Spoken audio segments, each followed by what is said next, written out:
lights, but it's something called a snowball. It is terrifying looking. And then as you break it down, a bunch of THCA powder comes out of it. They're saying it's a creeper. I'm gonna keep it a buck. It's nice.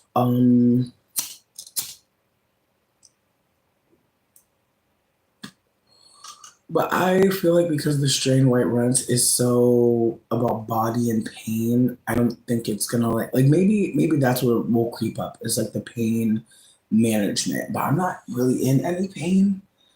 Like I wasn't in any pain, so we'll see. I feel good though. I feel good. I also found this white shirt that I got at the clothing swap, and I forgot that I don't really wear white because I'm like dirty as fuck and I stay spilling things. So, but I heard that white is like a cooling color. It like reflects light, and so since it's been so hot outside, I'm like, oh, I'm gonna wear white. But it finally fucking rained. Thank fuck. But the heat has been demonic, pure demonic. And so I am grateful that I am inside the house. My partner is not feeling the best, which really sucks. But he is resting. He is taking care of himself at this point, but he's not having a good day, which we hate to hear that. But I'm glad that he felt safe enough to be like, bitch, I can't do nothing else today. And I'm out.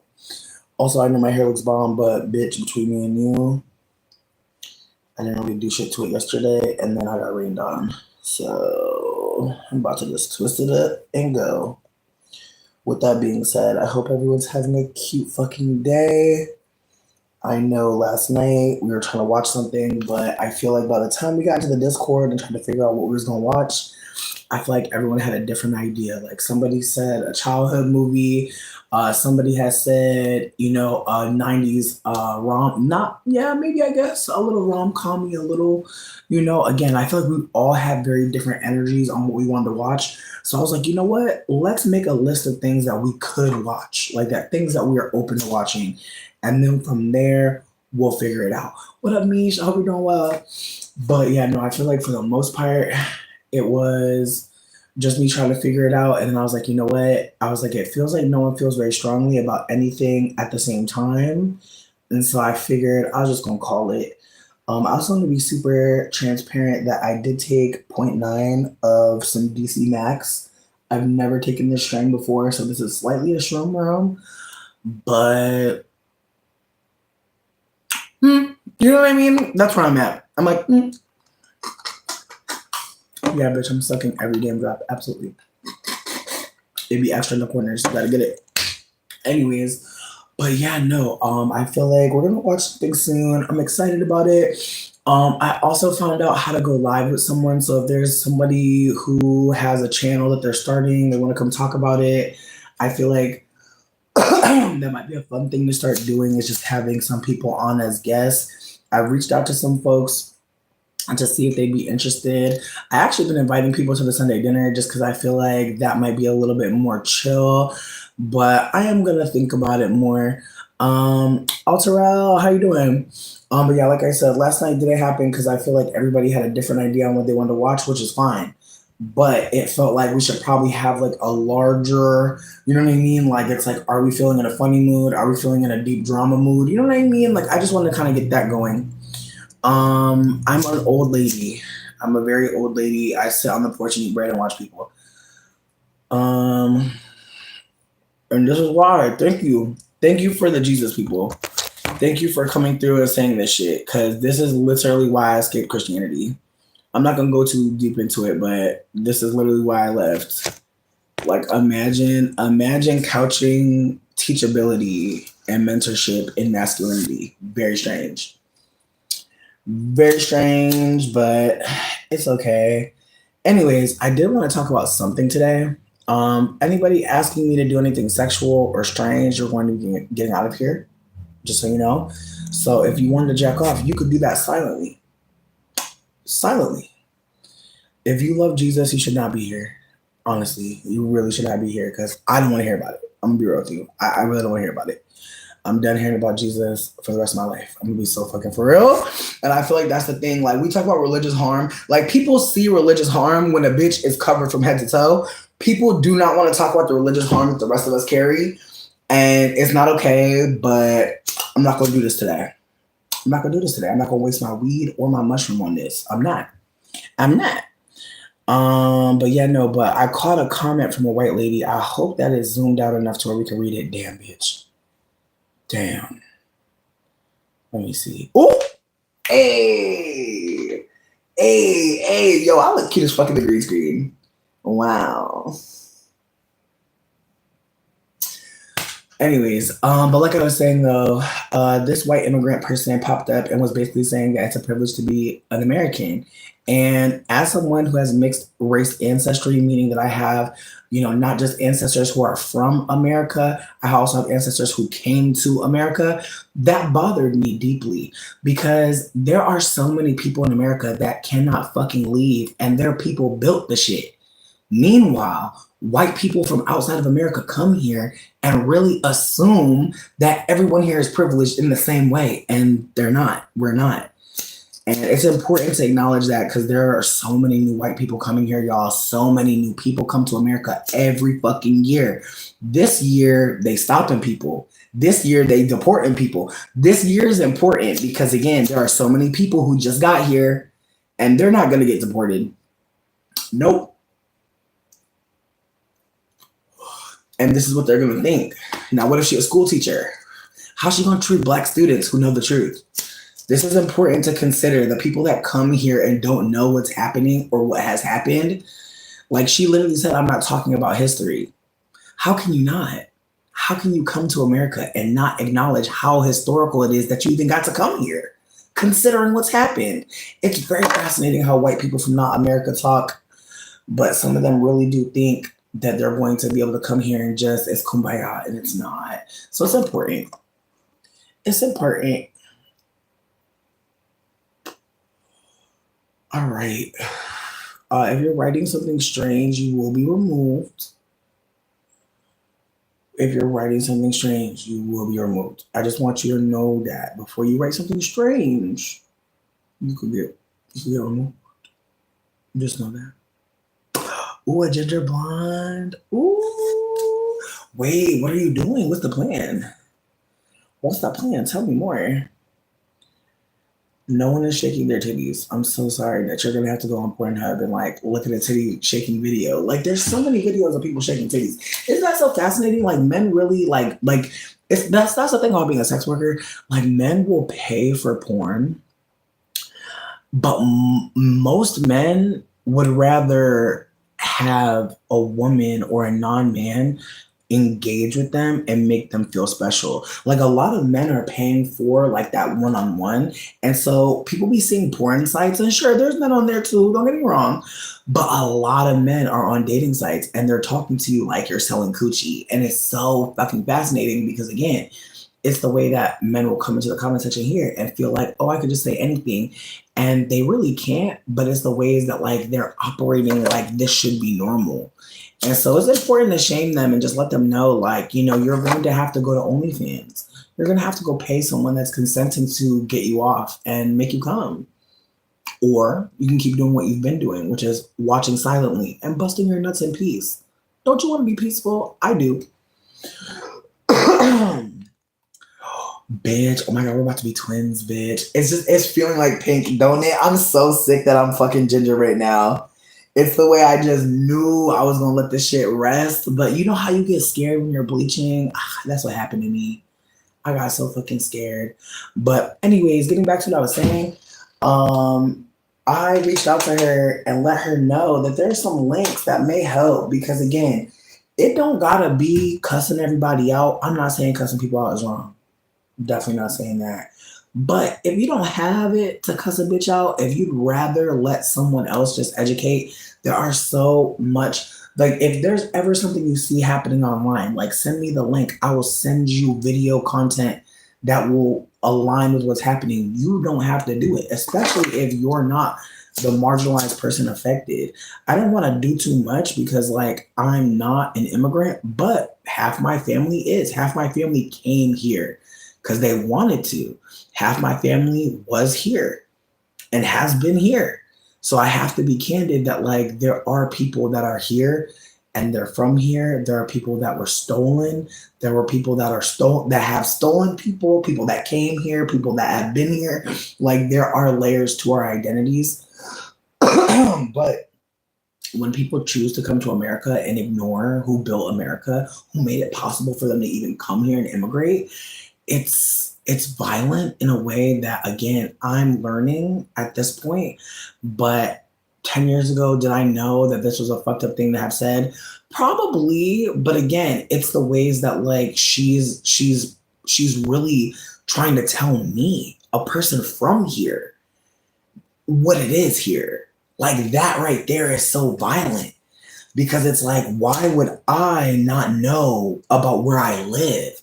It's the moving here, it's the being here, it's the talking about it like you know it when you just got here, and then it's also the not knowing the truth and still and laughing. Like it's the laughing emojis for me because it's like, wow, like ignorance must be fucking bliss because you're really like in good faith, like talking to me like you're just saying something. And again, there are times where I'm probably that person as well. So I'm trying to be mindful about how I'm coming at this lady because I'm gonna be fucking wrong and maybe somebody will have some links for me. And I wanna be on some thank you type shit. I wanna be on some grateful type shit. I don't wanna be on some back and forth trying to make you doubt your reality type shit. Like if that's how it's feeling, if that's how it's going, I'm gonna honor that because again, there are times where I may think to myself, like, this makes sense, and someone may tell me it doesn't. And it's not that they're wrong, it's that, like, from their lens and their perspective, they're offering what they got. And so there's going to be times where we may not agree, but we really don't need to be fighting about it unless it's something that you're feeling called to fight about. And again, I don't want to be I don't want to be on some controlling people behavior. Like if it feels like it's important to share, like please do. I'd rather things happen in public than private personally, because again, then that way there are other people to weigh in on what's happening versus a one-on-one. I understand a one-on-one can sometimes feel more personal, but I promise you, like being able to see in real time how people are communicating can be helpful for all of us because you may notice like how you're talking, like you may notice in the middle of everything that you're triggered and you may need a moment. Like there are times where I just wonder if we slowed things down to the point where we said, hey, let's take a break, or would a break make sense rather instead of telling someone what to do, ask if that would make sense. What up, girl? But with that being said, I don't want to ever act like I know how I'm handling myself or I know that I'm doing the right thing.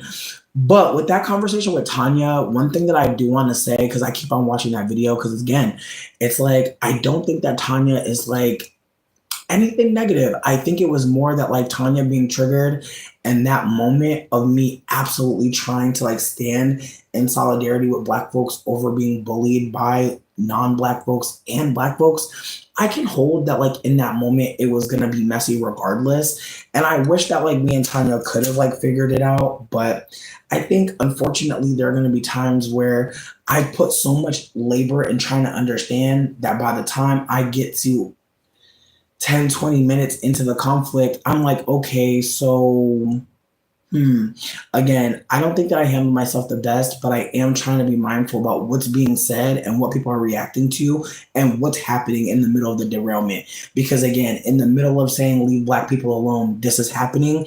It was just like, I wish I would have been like, Tanya, you know what? Let's go back to where it originated and let's try to figure out like where we can go from here. Because again, if we both want Black people left alone, why are we having a conflict? And again, we can still have conflict. There's not a problem with having conflict. But I just wanted to know, like, why? And again, there are times where people are talking to me and they have preconceived desires, notions, energies, and that's going to be part of it. And other people won't know. And that's the awkward part about being online is when you're engaging someone and you're very aware that you've engaged this person before online because of how they're operating again.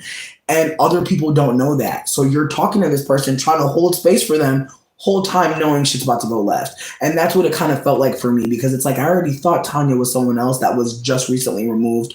And I want to be candid. The person that was removed, when we spoke privately after their removal, because they did reach out to me, they were very like they tried to drag me for being a sex worker and make fun of me and be fat phobic. And I feel like that's why, if I even think it's aqua, it's done for me, because it's like, not only did I think it was you and I held a bunch of space, I feel like that was a huge derailment from the conversation that was happening in retrospect. And it's like, it's seemingly what's happening over and over again. So again, I don't want to be closed to critique. That is not where I'm trying to come from. And so that's why I spent so much time talking to Tanya, because I don't want to give like, be quiet, you're saying something different than me. Like, that's not what I'm trying to give. But at the same time, there's so many moving parts at times when you're going live, and there unfortunately are people that are invested in my downfall, which is awkward. Because baby, haven't I fallen enough? Like, haven't enough things happen? Like, real talk. At this point, it's like you would really think it would just be like, well, but no. Unfortunately, it's beef forever. And again, for setting a boundary, for not wanting to have the space devolve into talking about me being a fat sex worker. Like, come on. Like, again, if I tell you something here, I don't really give a fuck. Like, that's where I'm at. If I tell you that I ate a hamburger on camera for a man for some money, I don't know why that would be what you would try to spray me with, especially when I know who you are. Like, especially when like you're not anonymous. It just didn't make sense. And then it's like Tanya was really giving aqua, and I don't want to talk about this for much longer, but I want to be candid. That there are people that will come in here just like the last couple times and tell me that like, oh, thank you. Thank you for telling me I'm chopped. I appreciate that.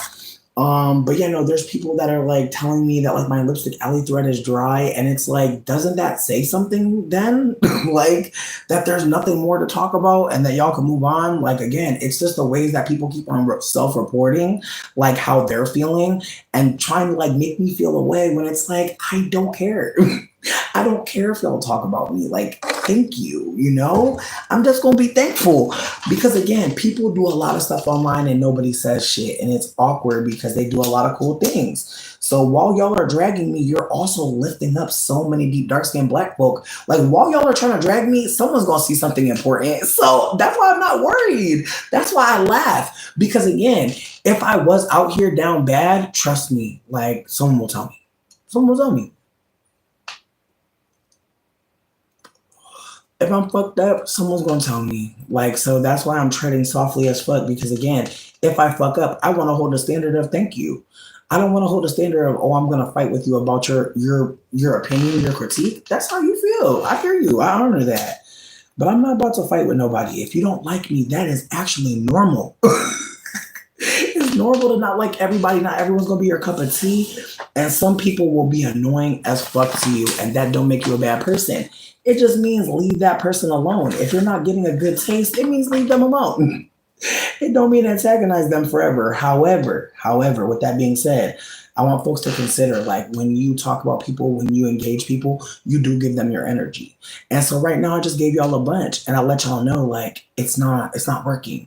Okay, it's not working. So just leave me be, because at some point it's going to be interventions that I can't stop. So I just want y'all to just consider that all the things y'all are doing, all the little moments y'all are trying to create for the seemingly dying thread. I just want y'all to consider what could really happen. Like, just think deeper than how you're feeling about a bitch, and think about what the future really holds. There are so many things that I'm sure y'all are working on. I'm sure y'all are busy, studious people. Please focus on that. Because one thing about it is the world already ended and we're in the new one. And if you want to be in the new one wasting your time on a bitch, that's just fine. That's just fine. Because again, I know what I'm doing is uplifting. I know what I'm doing is sharing. I know that I'm here for a reason. And I also know that there are so many people who are benefiting from hearing about the people I share about. I know it. Like, I hear all the time. I'm very, very, very loved and very blessed. And that is why I stay my ass to myself at this point. Like, I couldn't possibly ask for fucking more, bitch. I really got to be on the internet and talking my shit, and motherfuckers like really let me live. Now, with that being said, were there times where I was full of shit and wrong as fuck? Absolutely. And I'm grateful I get to be old and talk about that too. Like at some point, some of y'all will realize it's such a blessing that you wasn't right, that you didn't, that you got to learn, that you got to know now. I swear, like that's one thing I want to impress upon you. Even if you're young and you feel like you made too many mistakes, all of us feel like that. All the old people feel like that. All the elders feel like that. We all feel like, good God. We all look at the shit and like, we can't believe it happened. All of it. We can't. And so when it gets overwhelming, just remember, like, you won't be old and saying the same shit. Just trust me. Thank y'all for showing love. Just again, I'm just grateful that people are living their truth around me. And I'm also grateful that people are getting away from me because it doesn't align anymore. There are going to be people that find me again, and they're going to be in a better place to communicate how, why it didn't work before. Like I've had so many conversations recently with people who are like, like at the time I wasn't able to be, a friend to you at the time. I had this or that going on at the time. I had to admit that I wasn't ready to be friends with certain folk either. That I wasn't as loving, as empathetic as I wanted to be. But at the time, I didn't know that. At the time, I really saw my behavior as okay. And again, when you're by yourself a lot, when you're being accepted because you're a lighter skinned person or people are thinking you're attractive, so your behavior is okay. Lots of layers to this, but there's lots of things that people will quote unquote not confront and not even hold you accountable for, because as far as they're concerned, that's who you are. And so I want to hold that, like, there are going to be moments where maybe you operated in a way that you don't appreciate anymore. Talk about it, journal about it, bring it up. Like, who knows what kind of conversations you'll have just by being vulnerable, because there's not going to be when you're in your shame, it's real hard to really zoom out and notice like all the things that it took to get to there, and all the ways that you were hidden from the truth or the truth was hidden from you. Like, try your best to remember like the things that you learned. How did that happen? How did you learn? How did you start to unlearn? How start to try to remember that like there was a moment where you were like, this is not right, this doesn't work, like I'm not happy, they're hurt by me and I don't know how. Like, there was a moment of curiosity that started it.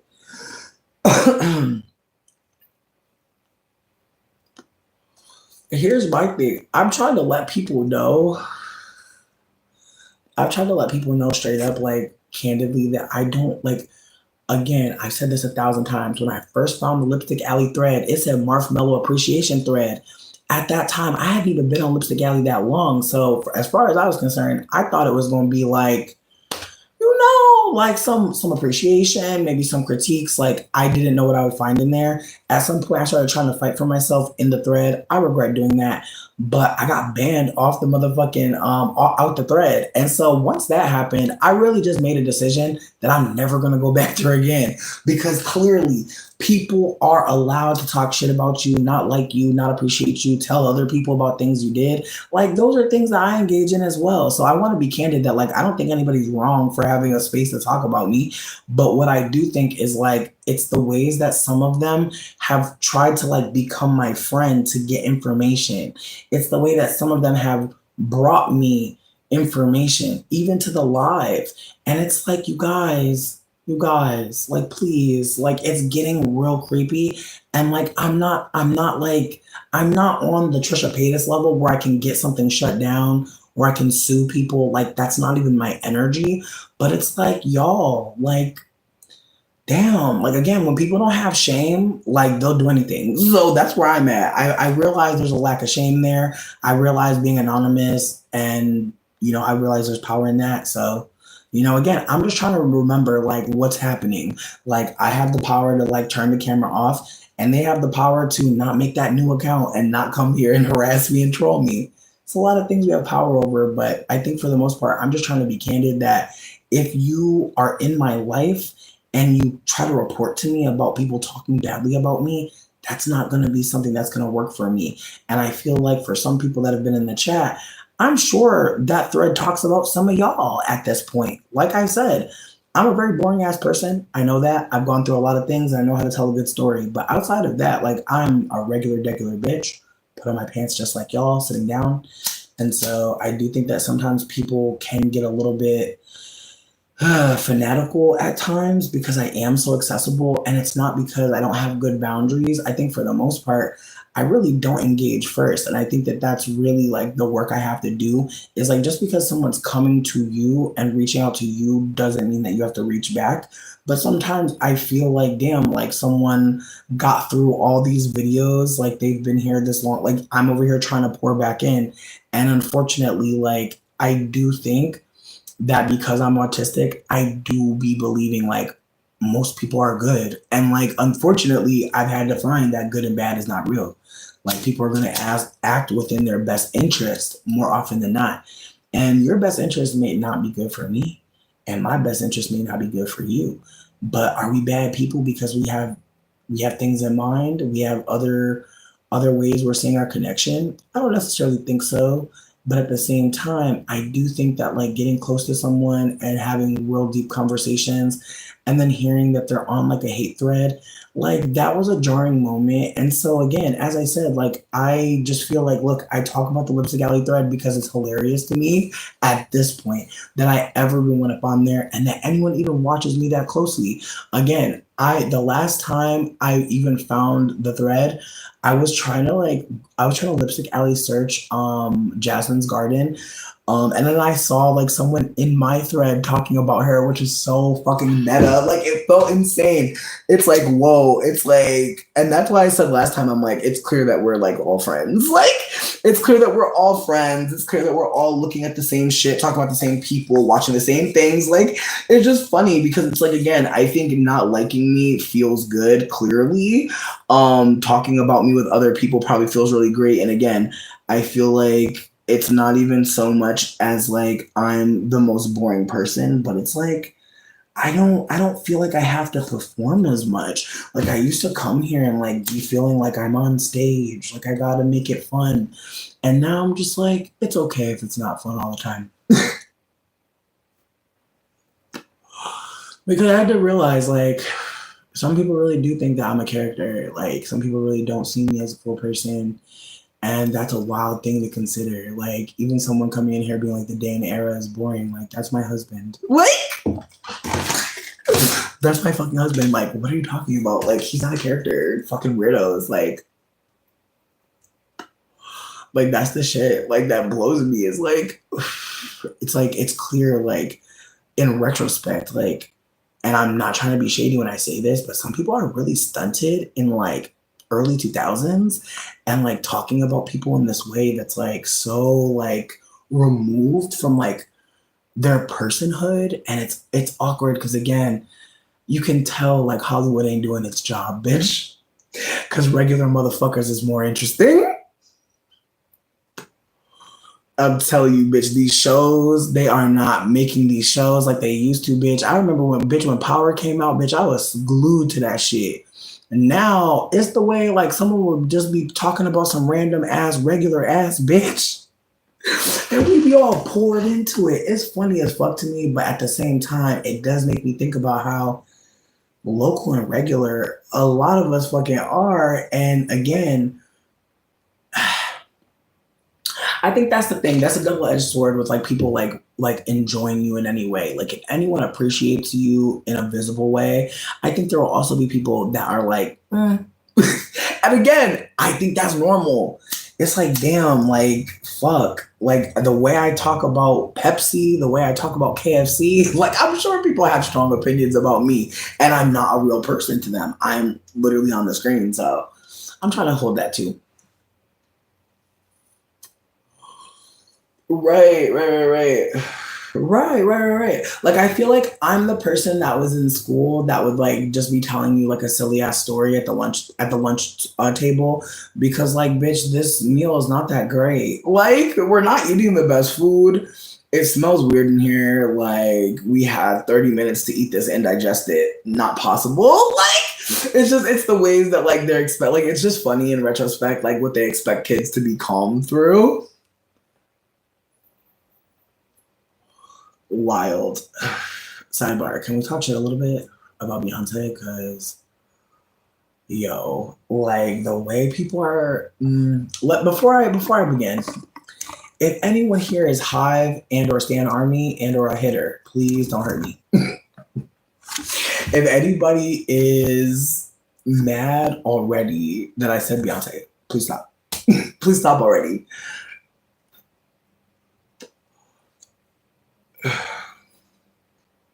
Thank you, Frog.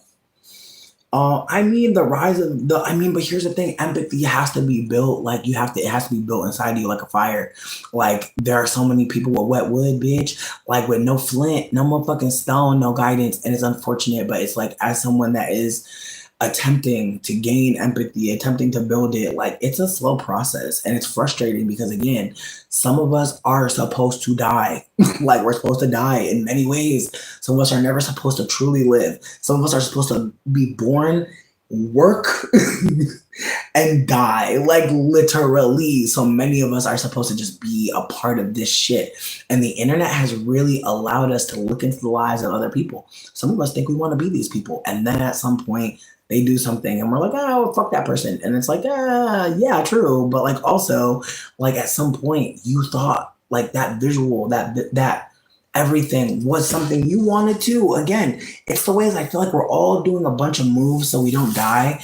And death can happen many times.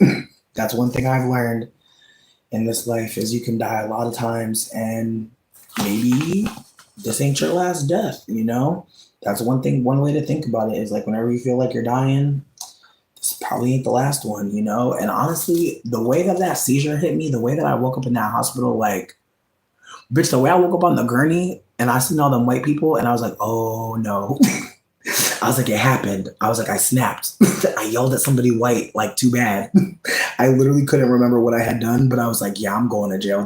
Like, I'm just laying on that gurney. So again, there's a part of me that feels like when we die, we don't feel a fucking thing. When death is really here for you, it's done. So if you're still feeling, bitch, if you're still fucking feeling, I really hope that you remember that as you're feeling, like, that is life. Like when you're sad, when you're hurting, when you're feeling fucked up, that is part of being alive.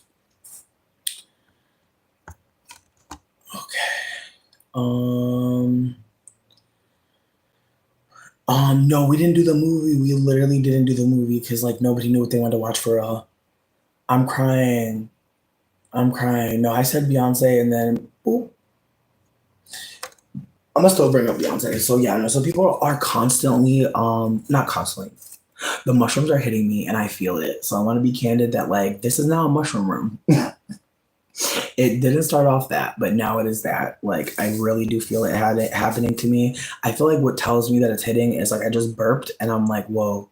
Like sometimes whenever I burp and like I haven't eaten, like you can still kind of taste it a bit. So like it's called DC Mac. It's a stronger one. I haven't had this one before. So far, I feel good as fuck. I also want to say I'm smoking this weed that looks like it's covered in cocaine. It's not. It's literally THCA, which apparently creeps up on you. So I feel like that's why the transition for the mushroom is so chill for me right now. But anyways, talk about Beyonce.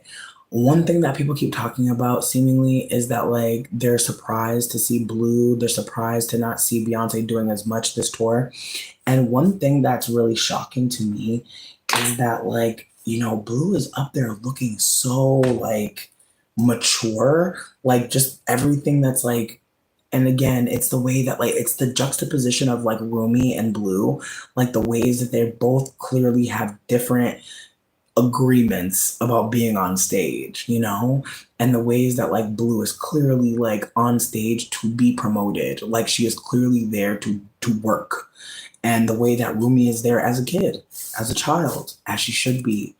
And it's unfortunate like that the internet is talking about it in this way because I think that this conversation can be one that explores the ways that like when you have a platform, when you want to share your life, your kids are not consenting to that and they can't and it's frustrating for some people I'm sure because like they want to show you everything and it's unfortunate you know because as a kid I wasn't really protected and so like I do see kids not being protected differently than other people. Some people will think that like she is of course protected because her mother's on stage with her. People will think that And that's the thing about optics, that's the thing about visuals. Like when you see a minor somewhere where there are many adults, that's usually not a good thing because it means that like that person isn't really around their peers. They don't really have anyone to talk to and confide in. That's not a family member who's obviously expecting them to do what they've been rehearsing. And so I want us to just remember that like when people are showing us their lives, their kids don't owe us anything. And honestly, bitch, this really hit me yesterday when I was watching Teen Mom. And like, listen, I used to be a Teen Mom stan. Like, as someone who grew up like afraid as fuck that I'd be a parent, and literally didn't fuck till I like moved away to college because I was like, I can't get stuck in this town. I don't know why Teen Mom really hit me like that. I don't know why it was hitting me in that way. But I just, again, I shouldn't say it like that because it's the ways that like growing up, like I didn't envy my mother. I didn't think like, oh, I want to be like you. I want to live like and not know like if a man is going to care for me or harm me, like I never thought that I wanted that. And like also I knew just by the ways that people would talk, like I had to leave my mother's home. Like I could not stay there. She was not a protective parent and she was not someone like she was the only parent. And I feel like that's another layer to this is like when you're the only parent, a lot of shit falls down to you. And so there's moments where I do look at my mom with some grace because it's like it was just you. That's why when I saw the kid in the fucking car, I didn't call the police because it's like, what if it's just her? And like again, it's the ways that like when it's just one person, like it makes you wonder like how bad could it get? And that's because of trauma that I've experienced. Like, and some of us have experienced so much pain. Like, it's hard for us to see it again. It's hard for us to know it again because again, it's the way that it's a scar now. Like it's not information now. And I had to go backwards again and again and again to remember like what I saw was not right. Like what I saw, like the ways that I saw people, the way people handle children or can't, and no one intervenes. For some of us, that is so normal. That when we know it's not normal, like it's scary because we're like not sure what's gonna happen.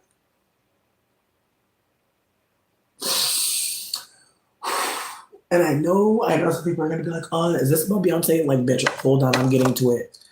What I'm trying to offer is like sometimes like people will think what they see is something good happening to the child. They'll think what's happened to the child is good because they want that. Like some people see kids go through something that's really bad for them. Like I think about Justin Bieber and how so many people probably thought he's so lucky. You don't know. You will never really know. And we'll see him in all these little videos, but we'll never really see him. And that's why I'm saying what I'm saying. It's like people will have their kids on stage and people will be cheering. And you think you're supposed to be happy. You think that because you're all together in that feeling. In fact, for you to not be happy, you might be bullied. You might be harmed. Again, it's the ways that like when you see abuse unfold and you speak on it, you become the violence. And it's awkward because some of us are so afraid of being the bad one that we'll shut the fuck up. We'll be quiet. Because then we get to be safe amongst who? Mm-mm-mm. I turned on my camera because, bitch, I was not supposed to make it. I was supposed to get beat to death, starved to death, get left behind in some town, get left behind by some mama, like get left behind by some daddy. Like it's the way that I really wasn't supposed to like live. And it's the ways that like some of us hear the stereotypes that are placed on people and we're so terrified of them sticking to us. Meanwhile, This whole shit is motherfucking engineered. Like this whole shit is created. Like it's the ways that like we're living in a fucking experiment, and we're expected to smile and be ad friendly. It's the ways that if you do not operate the way you're supposed to, there will be people who harm you to tell you to get the fuck back in line, bitch. Keep on being that. So just pay attention when you go to hurt people, when you go to be mean to people, when you go to tell people what they should be doing. Just pay attention when you see that. Because there's gonna be so many fucking moments where that person is operating autonomously, where they're free, where they're not worried about if you're gonna hurt them, because bitch, it's already hurting too bad. They're not willing to be quiet anymore. In fact, if they're quiet, that's another death they refuse to suffer. And so I'm hoping folks see that. Some of the ways we fight is to hurt someone from ever fighting again. And we cannot be taking people's fucking tools.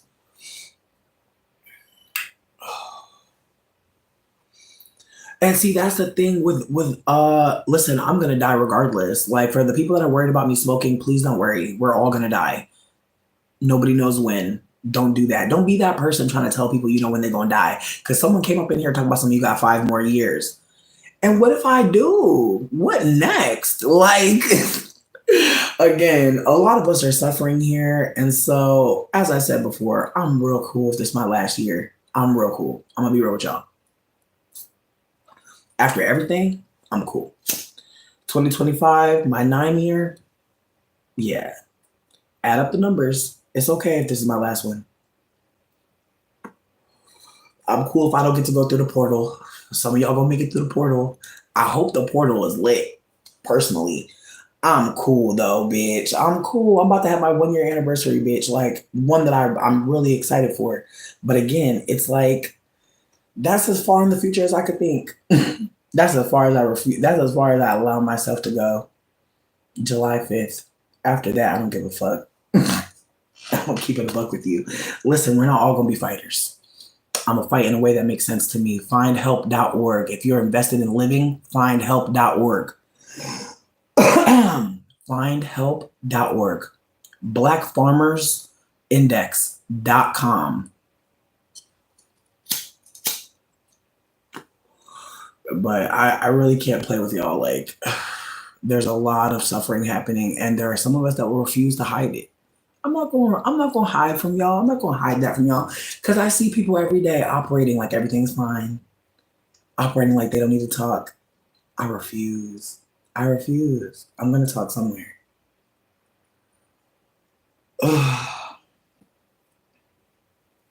Thank you. I'm super fucking excited for it, honestly. Like, I really wish we lived in like a world that wasn't demonic and anti-black, deadass. I really wish it was like viable to like have children. Like I see babies all the time. I get so sad. Cause obviously somebody thought they had more time. That's where I'm at. That's really where I'm at. Some people thought they had more time. They thought they had more time here. And it's just the way that I look. It's the way that the earth feels, bitch. Can't you tell she hurt? Can't you tell she's hurting? Ugh, you could taste it in the food, bitch. Like, ugh. You can tell if you're paying attention. There's too many people screaming for me to act like I'm hearing laughing. I'm not. My voice is deep because I'm deep, baby. Get in. Get in here. You're going to be okay. Like I said, though, I really just wanted to come through and talk my shit. I feel like I didn't finish my Beyonce piece, but I feel like I said, I'm trying to make it all make sense. But I think when it comes down to it, I think... Of course, Blue wants to be like her mother. Think about who Beyonce is. Like, think about who she is in the world stage. Think. But you know what's not okay? For your mother to not know that you're not ready. That's not okay. Your mother has to know that it's not time for you to be on a stage. She has to know that. Especially when you've been sheltered most of your life. You've not been doing press tours. You've not been doing speaking arrangements. They should have had you launch a book or some shit so you could talk. Like, there's a way that they do this shit usually. They just throwing the girl out there, and it's very much giving, get this money, get this, maybe. Listen, people want to talk to me so bad. Like, that's the thing about being ninth house, bitch. That's the thing. That's the thing. My chart is so fucking crazy. Like, when I actually read it, I was like, oh. That's why everybody be talking to me. Got it. That's my mission on earth, is to be someone that can translate many, many messages. That is literally my fucking mission. It's unfortunate that I learned it late.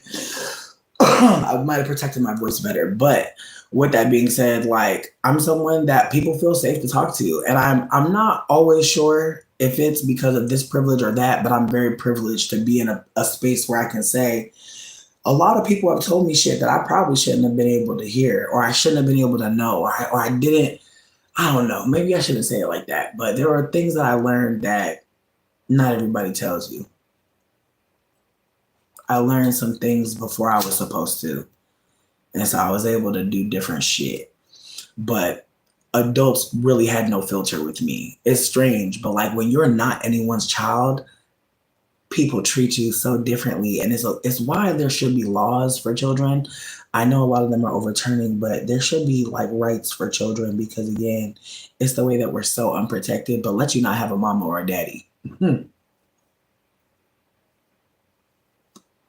Let nobody stand behind you and be willing to fight for you. In fact, let your mother or father be the ones that beat on you first. Some of y'all know. Some of y'all know. Listen, if you say that you're a minor and you're in here, I am going to remove you. Thank you so much. No, my voice is gravelly from smoking, period. Smoking is not good for you, no matter what it is. Let's not lie to people, okay? I know we all love weed. Weed is great, it's a great plant. Inhaling any smoke can damage your voice, okay? Let's just keep that in mind, folks. Okay, smoking anything. I smoke rose petals. That can also harm us as well. There are metals in that as well. I just want folks to be aware that, like, I'm not sitting before you trying to be anything. And I hope when y'all get on camera and share your thoughts, you're not on camera trying to give us something either. I hope you're being yourself. That's the most important thing that I could share with you. If the camera, if the internet, if anything goes off, be your full self. Be your full, whole, real self. Be that. Because people who are going to like it are going to be there. People who aren't going to like it, they're going to find a way to get away from you.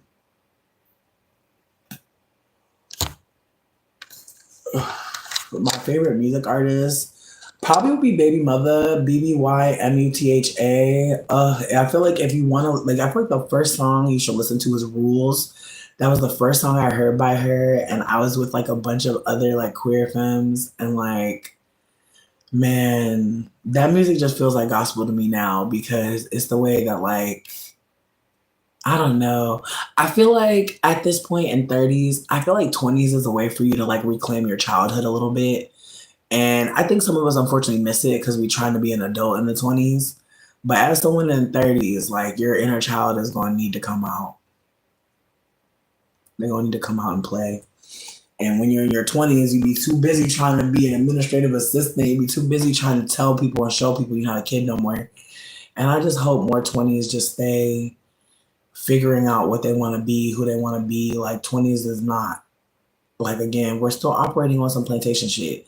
Motherfuckers still think like you gotta be married and have kids by 25. Like, that shit is crazy in retrospect. As someone 35 years old, proof like, please, I'm having a moment. But as someone who's 35, like, I can't imagine 10 years ago having children and being married. That doesn't seem realistic. Again, I know some people will not agree. That's okay. I think we're all gonna be different.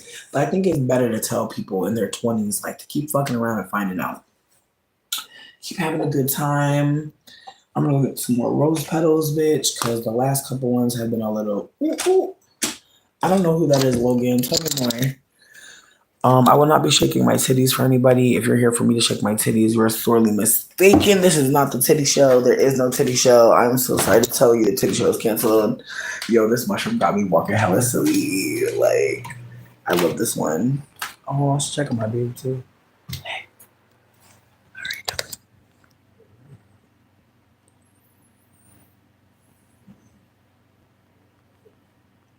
Do you need water? Yeah?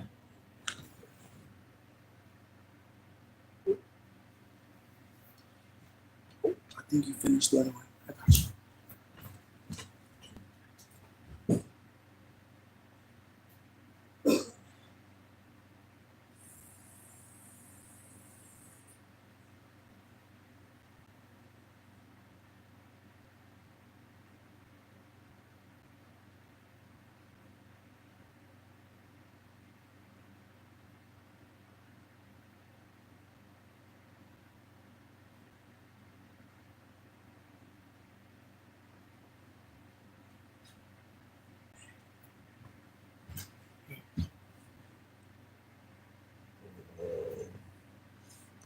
Take your time. Take your time. It's okay.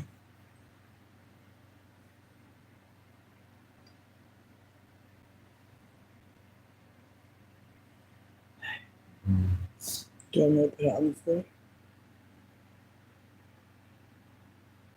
Do you want me to pour it in?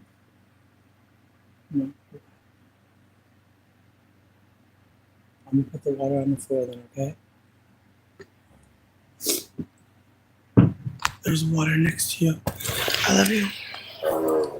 I hope you feel better.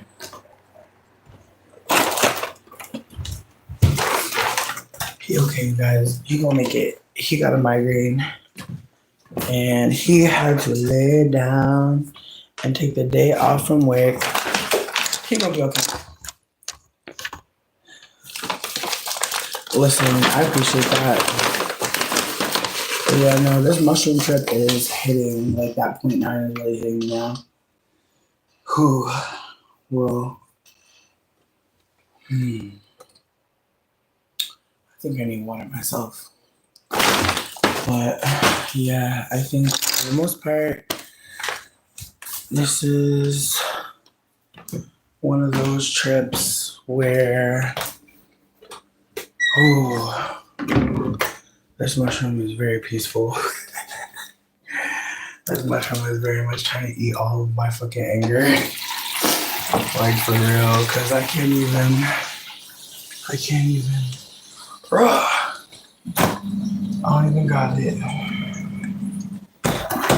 Yeah, some of these mushrooms, they really be hitting the bitch. If you want to come back quicker, you're gonna do something like meat, cheese, fried.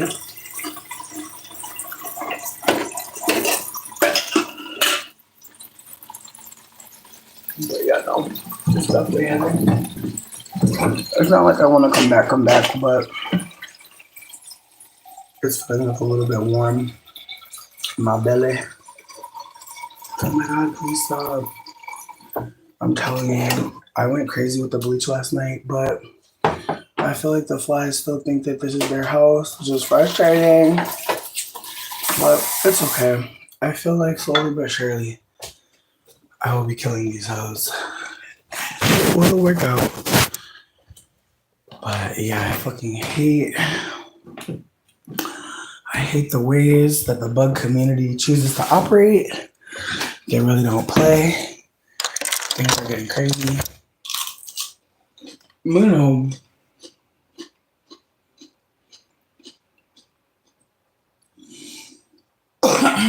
but yeah, no, it's kind of warm in here too. Ooh, I forgot to turn off the fucking AC. That's probably why. LOL. I'm like, damn, it's warm as fuck. It rained and it got cold in here. So I guess it's hot again.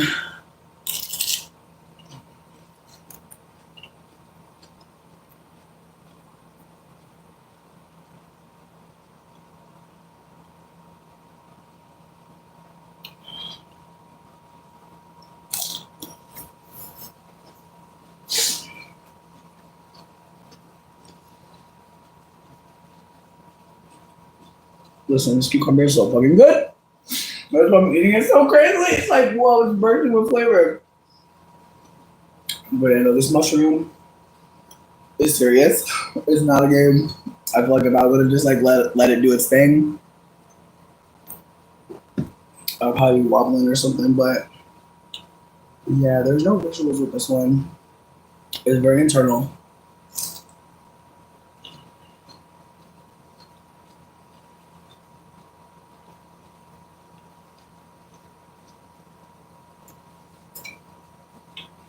But yeah, no, this mushroom trip is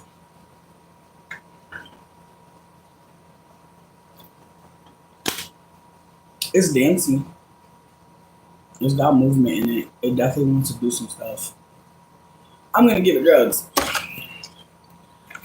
I was smoking this very strong weed, and now I'm gonna smoke some very hybrid weed called cinnamon horchata. Personally, I'm not gonna say it don't smell like cinnamon horchata. It smells like some weed to me, but it has a little bit of an ammonia to it. A little bit of an ammonia. Like a little bit of a twang to it. But it smells good. But cinnamon horchata, sometimes they be just saying shit. Sometimes it's nothing of the sort. But no, I'm smoking this one because the shit I've been smoking is very strong. It has THCA in it. If you don't know about THCA, go and look it up. I am not a credible source at this moment. Not a credible source, could not give you much guidance, but I'm about to smoke a hybrid called cinnamon horchata. It's high in CBD, so it'll bring a bitch back. But I'm crying. Yeah, no, I just got those cucumbers from Aldi. They really hit. Shout out to Aldi. But yeah, no, this mushroom, I feel like it's got me, like, I keep on trying to not smile too much because, like, it's got me in a little silly mood. I feel like this one might be really good for listening to music, honestly. I could really go. Damn, sidebar. Does anybody know why? I know I can look this up, but if anybody knows in the moment, because I haven't looked it up in a minute and I don't remember why. But do we remember why Princess Nokia got canceled? I'm asking because of the song Brujas. Like, I'm obsessed. But I was listening to it today and I was just like, am I?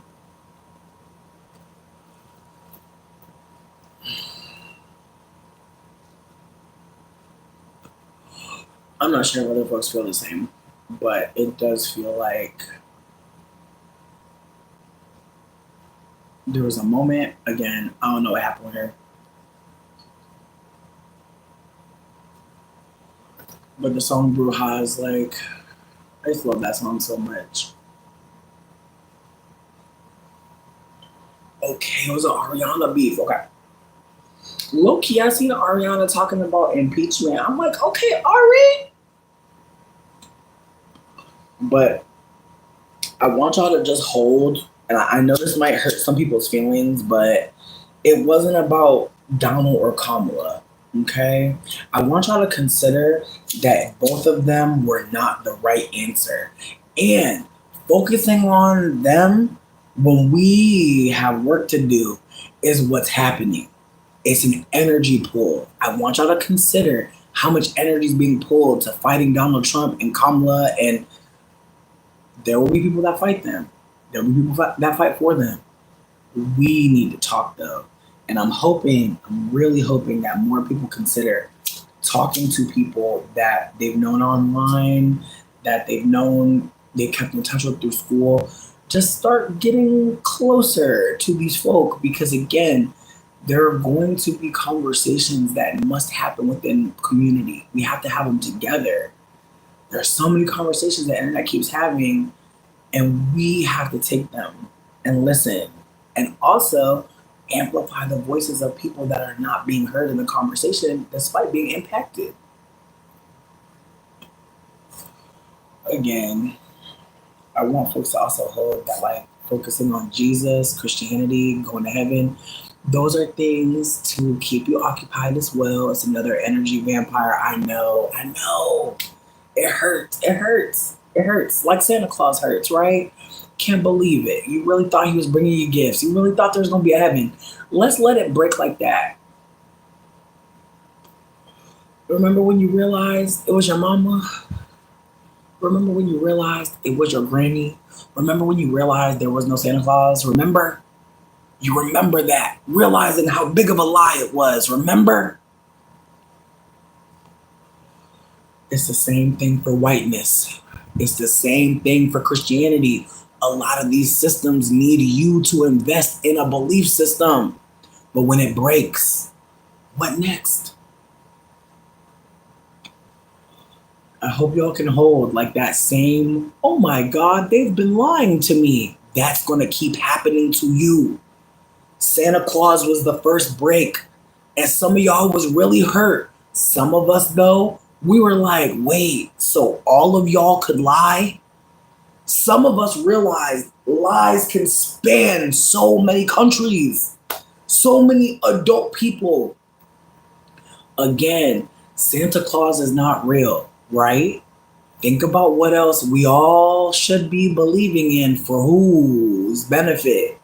Because think about it. Why do people invest in Santa Claus? Why? Why? It's a good story, it seems, even though it's not a good story when you think about it. Because why are all of the elves making all these toys? Do they just want to make toys? It really kind of sets up a foundation for chattel slavery, doesn't it? By making it seem like it would ever be okay for a bunch of people that we don't really invest in that much to be making a bunch of fucking gifts for children all over the world. What about them? Again, I want y'all to think deeper. What is the point of Santa Claus? It conditions you to believe that there are some people just working for the benefit of others. There are some people that will spend their whole life just working for the benefit of others. What's the point of that? Again, Santa Claus and whiteness are not real. Neither is God. These things are fake. They are a system of harm against so many of us. And even if you think what you believe is right for you, it's harming you too. You just can't tell yet. It's unfortunate, but we must get on the same page. Santa Claus isn't real. No one's going to work to bring you free gifts.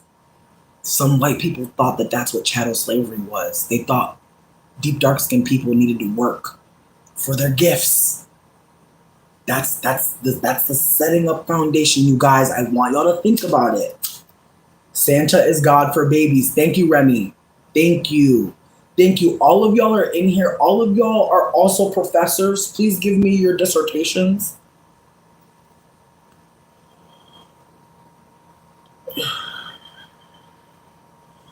God is not real. God is not real, y'all. It's not. It's unfortunate. It's unfortunate. But I'm hearing y'all. I don't need to prove it. I don't need to prove. That's the beauty of escaping religion. I don't have to prove it. If you're still invested in it, consider why. That's all I have to offer. If you're still invested in whiteness, being white, it's not real. Being white is not real. Look at your ancestry. Many of them did not call themselves white. I need you to start thinking about why they want you to call yourself white. I want you to think about that more deeply. I want you to also consider why you have to believe there's a heaven above us. Why can't we create that here? What's stopping us? Is it the devil? I'm sorry. I'm not trying to play with y'all. But again, it's the way that it's always that damn Lucifer.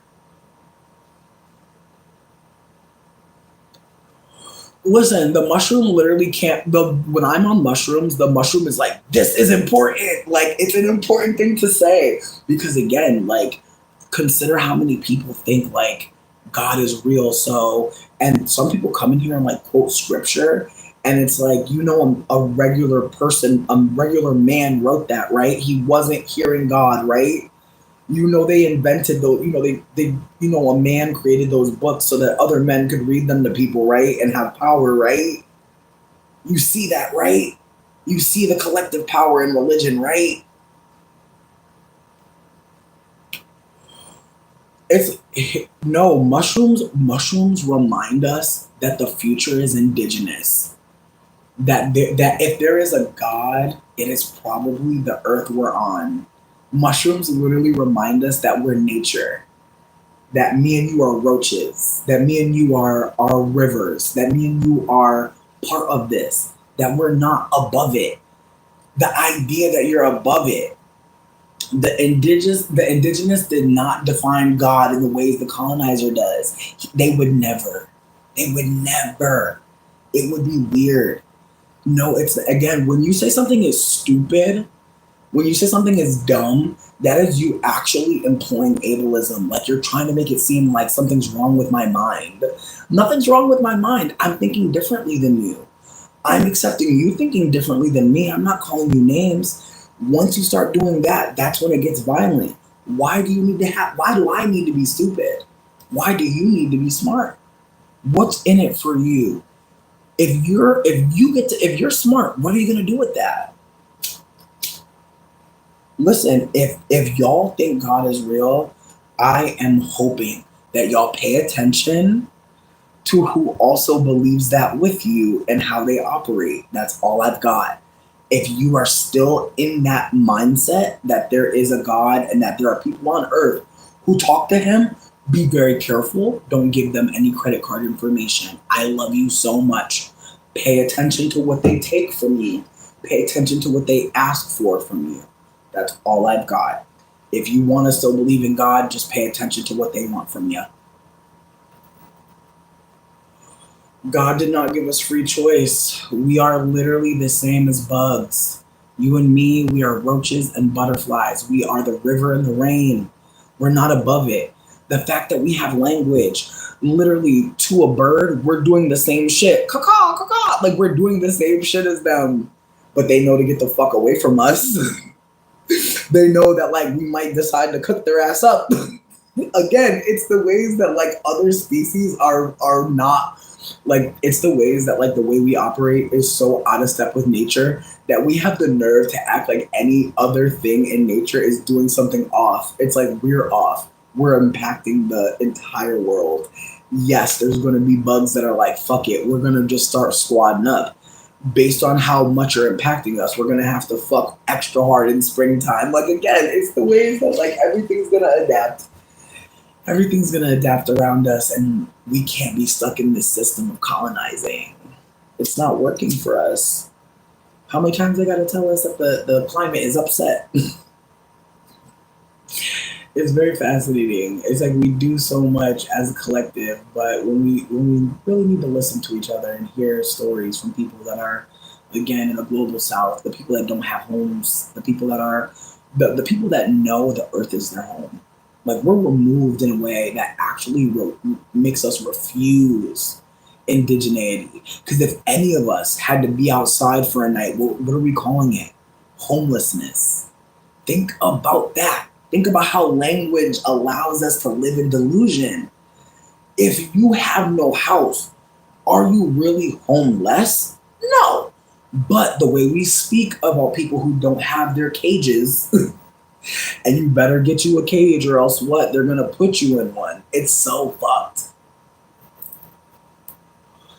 I feel like taking mushrooms reminds me that like there are so many people that have been here before us and they saw so much and some of them are still here and I'm grateful. Listen, for the people that are just randomly saying things, just thank you for letting it be known. If you're able to kick it or not. Okay. All right. All right. Someone just invoked that they're an indigenous person and said that I have an agenda. I don't know what the fuck that means, sir. Like this medicine is absolutely here for all of us, but we do live in an anti-black world. So with that being said, let's consider why we're saying certain things. Like this medicine, you don't even know what I have. You don't know if it's connected to your tribe. And again, even if it was, I want you to hold that there's ways to talk about people taking the medicine and being candid about the lack of colonization that they're willing to engage with. Again, I want people to just think about what moment they're trying to have when what's happening. Like, I want us to just consider what's happening and what kind of moment we're trying to make. Because in this moment, like you saying your tribal name, like you're like build a relationship with the person, especially if they're not white. That's so strange. Like some of y'all really think you're gonna be able to call everybody out, and then what? You're gonna have to learn how to communicate with people about their behavior that you don't appreciate. Like again, it's the ways that some people think like being marginalized means you have to march up to people and tell people I'm marginalized, so listen to me. No, if they don't respect you, just talking to them, that's how you know. But you can't come in there operating like it's not going to work. It's not. And I really hope people hear that it's not going to work like that. And it's frustrating because, again, a lot of us feel ashamed about our poor behavior.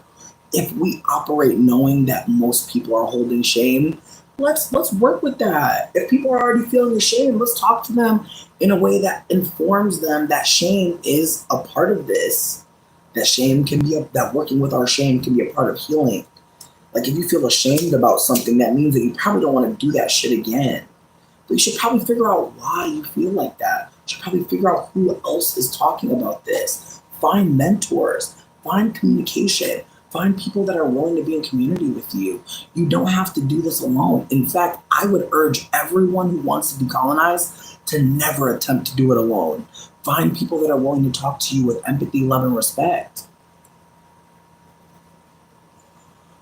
All plant medicine is medicine. And I really hope that we stop making it seem like all drugs are going to be on some spiritual, like some of us are going to do drugs just to have a good time.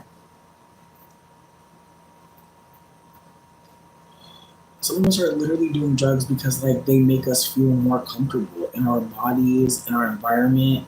Like it's something that I had to sit with. Like I know that growing up, I saw a lot of people sitting around smoking, and like that's what it seemed like to be an adult. It's gonna take some time to break certain habits, but I'm kind of engaging that like in ways like I realize like there's times where I'm just like chain smoking with abandon, and it feels good as fuck in ways. But then there's moments where I'm like, I'm a little bit dehydrated, you know. And with that being said,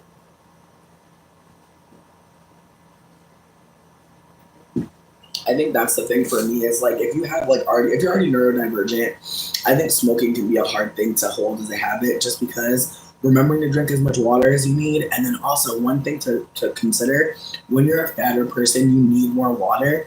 And it's something that I just realized. Like I was like, hold on, I'm pretty sure I need more water than the average bitch.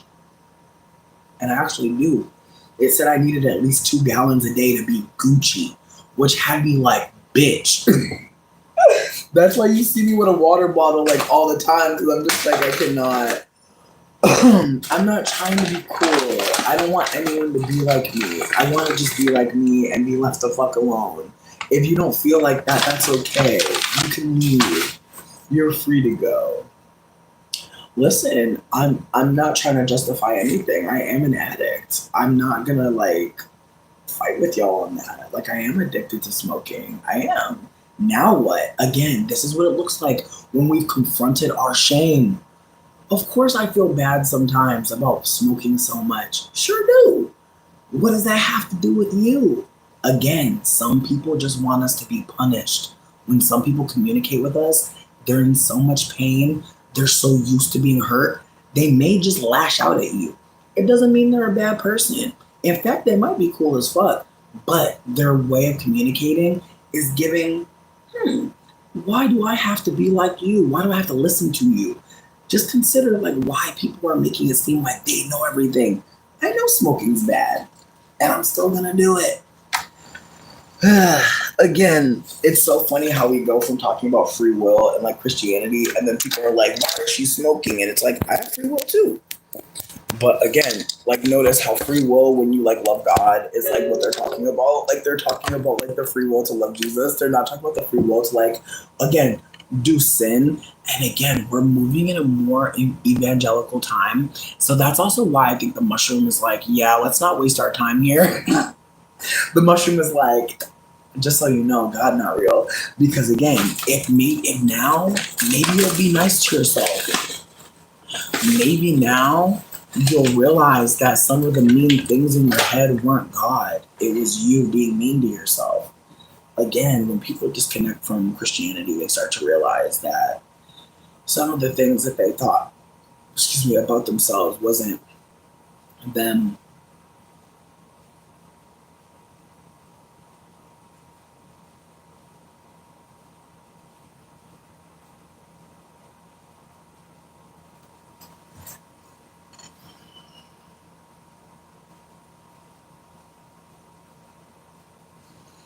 Hmm. That just made me happy as fuck, honestly. Like when I realized God was fake, oh bitch, that's what I'm gonna focus on. I feel like I'm not gonna focus on proving shit to you. I'm gonna just tell you right now, when I realized God was fake, I was mad a little bit, but I was so fucking happy. Cause I was like, now I could be gay for real. What? Woo! It's the way there's so many queer people who think that their thoughts are impure. And it's like, no, babe, you gay and you like your friend. There's nothing wrong with that. But again, some people really don't want that. Like, that's why Christianity low key is being pushed so hard. Just so y'all know. Because Christianity sets up the foundation to what? Kill gay people, kill trans people. Oh no! Yeah, bitch. So please, God not real. Men wrote the Bible to restrict behavior. Keep it in mind. Keep it in mind. And again, I used to think church was cool. I used to think it was cool. But there's a reason why they make y'all eat after church. They make y'all have fellowship. They make y'all sing. Church stole from the indigenous. A lot of things we do in the church is things the indigenous people shared with the colonizer. And the colonizer reappropriated it to use. So yeah, that's what's going on. So yeah, it's important that we notice that God not real. Because the white people and also us non-black people, we're going to tell you God is real and we're going to do some really crazy shit. We're going to use God and then do something really wild. And you're going to be like, what the fuck? God said that? No, he didn't. But the colonizer did. The master is motherfucking masterful. Pay attention. People who start all of a sudden, I'm saved. Watch out. Watch out. Watch the fuck out. That's all I got. People start telling you that you need to believe in God, anything like that, watch out. Be careful. Be careful. Again, here's some things about the butthole that some people don't know, and I'm going to share them with you. Because again, Christianity really, for some reason, is so focused on people not fucking in the butt. They so fucking stressed about that. We got to just remember the people that wrote the Bible was scared of anal. Clearly, but really thought pedophilia was okay. Like that's the thing that always gets me with the Christians. Like if you really study Christianity and how it's been moving, like a lot of the things that they are saying are cool. For who? Who has the power in Christianity? Think about it. Think about it again. When you do mushrooms, they talk to other people through you. It's not that's why they're dangerous. Because once the mushroom talks to you, you have to talk. You can't help it. You can't keep this to yourself. It's an important conversation, is it not? If you believe in God, you might also believe I deserve to die. Because why? I eat coochie. I eat a little dick every now and then. I like a little dick every now and then. James, not you subbed and now I'm a big back at the same time. It's all true. I'm fat. Yeah, that's okay. People can be fat. People can be fat. Not Russell Brand. I feel like Russell Brand been acting a fool for a while. Listen, I know some people are not interested in taking mushrooms, and this is not an ad. I wouldn't suggest anyone take mushrooms unless you do some research, and some folks really won't, and it's unfortunate because from what I've been researching, the mushroom is how we got to the drugs that we got now. They figured out how to synthesize in ways what the indigenous knew was here for us already, free, growing in shit. That's the thing that makes me laugh. Mushrooms literally come out of dookie. They literally come out of dookie. And like they're big business. Like people are getting rich off of it. It's funny as fuck to me in retrospect, but it's just like again, it's the way that like the indigenous already knew. They know. And they shared it. Like I just want y'all to remember everything that we know about here was shared. And then they stole it and they killed. And then they made other people kill to keep it. Keep that in mind. Keep that in mind. Please keep that all in mind. It's all connected, you guys. Like the whole mushroom boom and everybody doing drugs. Like, sweetie, some of us really need them. Like, I'm gonna keep it real with you.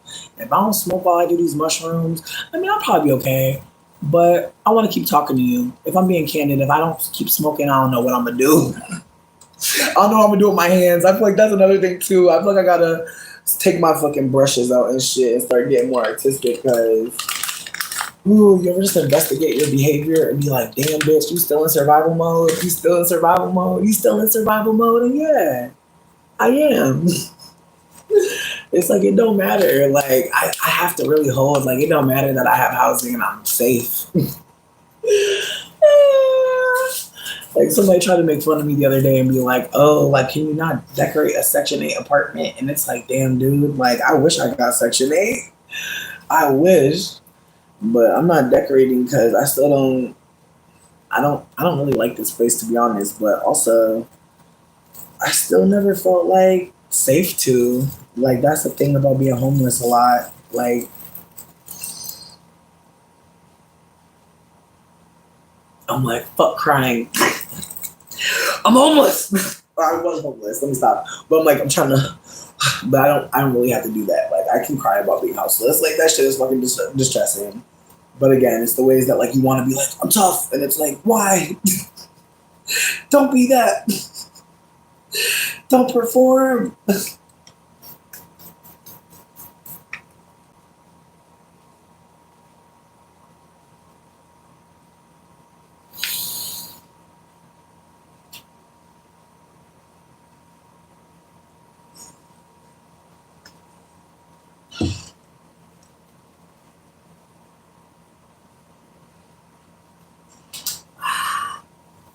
But yeah, when you're homeless a lot, it's hard to decorate your house. And it hurts because you want to. You really do. You think of all types of things you would do in your house. But I think that's something to talk about, right? Because some people are on their way there, some people are already there, some people are behind already in rent. I get it. Findhelp.org. Findhelp.org. I know people be saying websites all the time and it be full of shit. I promise you, like, that is why I still have housing. Findhelp.org. Findhelp.org. It's not magic. It's just there's resources. I know some people don't think there is anymore. There still is. Also, Buy Nothing on Facebook. Buy Nothing, and then your closest city, your closest town. Buy Nothing or Queer Exchange, your nearest city, nearest town. There are so many people that have so much stuff, and they're like, why would you buy new clothes? I have clothes. Take them. Like so many of us have been hoarding so much stuff. Some of us have houses full of things. Keep that in mind. Buy Nothing. It's a huge growing movement.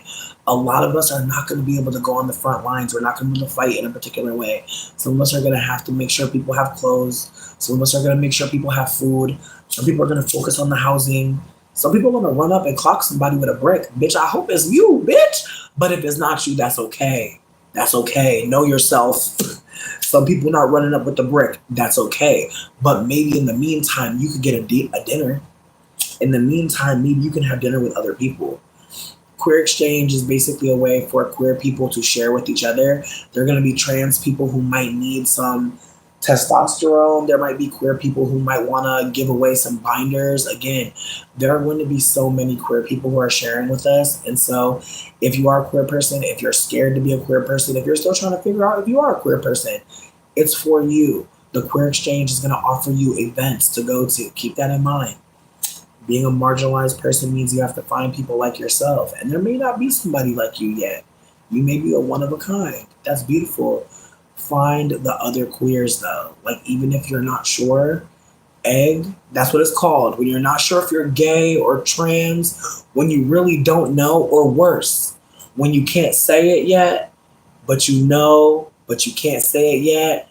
I hear you. It's called egg. It's called egg. I know they playing with us. It's called egg, bitch. When you don't know, but you kind of know, but you don't know, but you don't. You're like, what do I do? Trust me, bitch. Anything you want. Throw glitter on it or not. Like, there's all different types of ways to be gay. Don't think that being gay is one way. Don't think that being gay means one thing. Gay is big. Queer is big.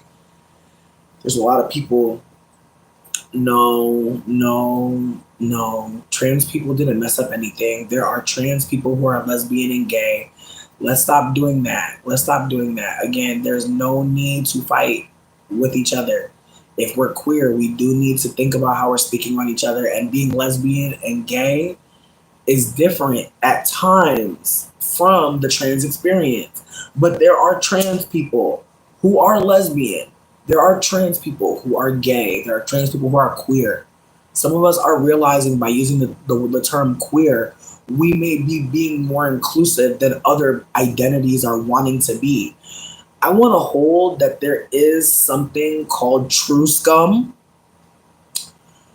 And I want to bring it up because there are people in the LGBTQIA who believe that if you have a pussy, you are a certain type of lesbian versus when you're a trans woman. And I want us to hold that those people are true scum. I know we live in a patriarchal world that plays us off man and woman, but I need y'all to hold that the marginalized people are the ones we don't describe. When we think we live between 2 points, we are literally erasing the rest of us. Some of us are not man or woman. Some of us are neither. I want us to hold that the term lesbian can be held by trans women, just like it can be held by some trans masculine of center people. There are going to be a lot of different identities who are holding the same flag. We must communicate. BB, you do have those people in your country. They might be being put to death. If you ever think that your country doesn't have trans people or gay people, we're usually being put to death, or we're working so that you don't have to do that kind of labor. It's unfortunate, but it's true. Again, oh, what up, Trilly? I hope you're doing well. I'm low key coming down from a mushroom trip. I took a .9, so it wasn't too crazy. But I feel like this mushroom is very much like a truth teller. It very much has many things to say, which I love. Because sometimes you take a mushroom and it might not make you want to talk to nobody. Like, some mushrooms make you sleepy as fuck. Some mushrooms make you more artistic. This one is very much like, and it's called DC Mac 95. The chat is low key very feral. But as I said, like, there are going to be queer people who are not cis. CIS means that, like, when people look at you, or rather when a doctor looked at you, they said you are a girl and go. Unfortunately for some of us, we're intersex. Some of us are not a girl just because it looks like it. I need folks to consider that what you see may not be what's there, and vice versa. What you don't see may be what's there.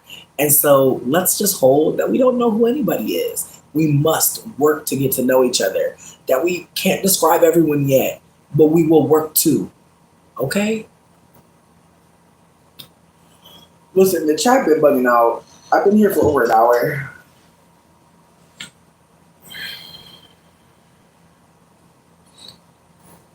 Hey, Sierra. Oh my god. I also got the titty crack out. I feel like let my titty crack be out. Everybody goes nuts. I'm also wearing white bitch purity. And my titties look mad good in this shirt. I'm gonna keep on wearing this shit. Absolutely. I never wear white bitch. I'm a big dirty bitch. And I need the best to clean me. And I'm telling you, white shirts don't never be agreeing. But today it is. No burn holes, no smoke, no nothing. It's the little things. Ooh, bitch. And see, I got scared and then I got happy because I'm like, wait, a bitch is knocking on the door all silly. Bitch, I hope it's my friend. Please let it be my friend and not some white person. Please, God. I'm looking back for Dana Whitepool. Absolutely. Okay, I just need a signature. Absolutely. Okay. Thank you. How's your day going? It's over. Thank God. Thank God. Well, let me do a little scootily do. Yeah, there you go. Yup, and that looks like a signature, right? And a scootily do. All right, I appreciate it. Yeah, you have a great one. Thank you.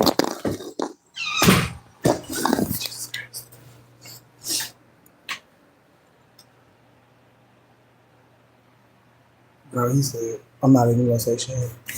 It's done. I can't believe I had to interact with like a real person on Earth. That's funny as fuck. He was like, bitch, hurry up. Let's sign this shit. I'm trying to leave. My day is done. Thank God. Thank fucking God. But the way he knocked was crazy. Like, let's be real. That knock was real familiar. For you to be a stranger and me knocking, like, girl, what knock was that? I'm like, girl, what the fuck? What in the? I think that was the kookaburra, bitch. Kookaburra sits in the old gum tree. I'm like, what? I just knew my bitch was on the other side, bitch. It's an old mailman. That's what I'm saying, bitch. No, the knock really had me like, right, for a mailman. But he was like, bitch, hear me out though. People do be stealing packages at this point in civilization. Like, let your package sit outside too long, bitches will take it. So I think he was like, look, I guess they put a signature on the shit, which is funny as fuck. I kind of want to be nosy and see what the fuck it was, but I'm not. I ain't that type. Plus, low-key, bitch, he loved to open packages. Like, that should be making him happy. Low-key, he the type, he loved opening up a box.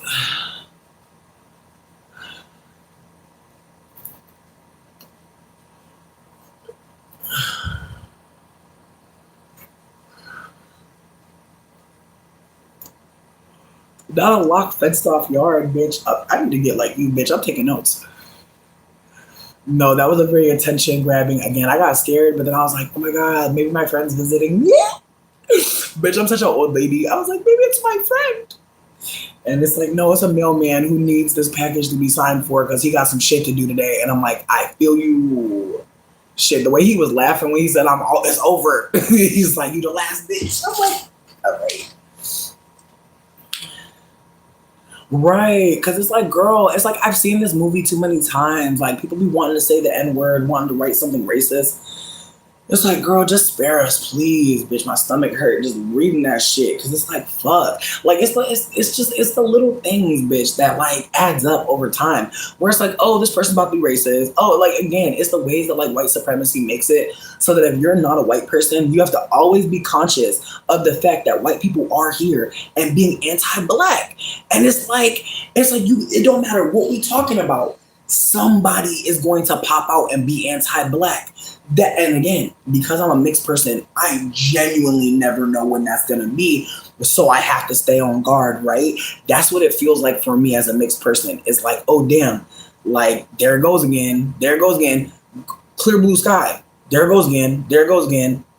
And again, it's the ways that I don't want to take up too much space, but it's the ways that like growing up, never hearing that this was happening to people, it does impact how we speak about it today. And so to get back to an earlier point, like when I was talking to that white immigrant lady, it was like, sweetie, like you cannot be in America and say everybody free. Like that's crazy as fuck. Like what Coca-Cola commercials have you been watching on repeat? Where are you? Where do you live? Like when white people come from out of wherever to America, I'm like, damn bitch, like you really like, you saw the people on the bread. They saw that white family on the bread and was like, that's where I want to live. It's just, girl. America is a fucking cigarette company. Like America is a cigarette company, a child and human trafficking organization. A motherfucking ancestral land theft project unfolding forever and ever and ever. Like, bitch, this is not even a country. This is a corporation. It is a few billionaires literally conspiring every day, bitch. Probably not even every day, bitch. They probably check on us quarterly, bitch.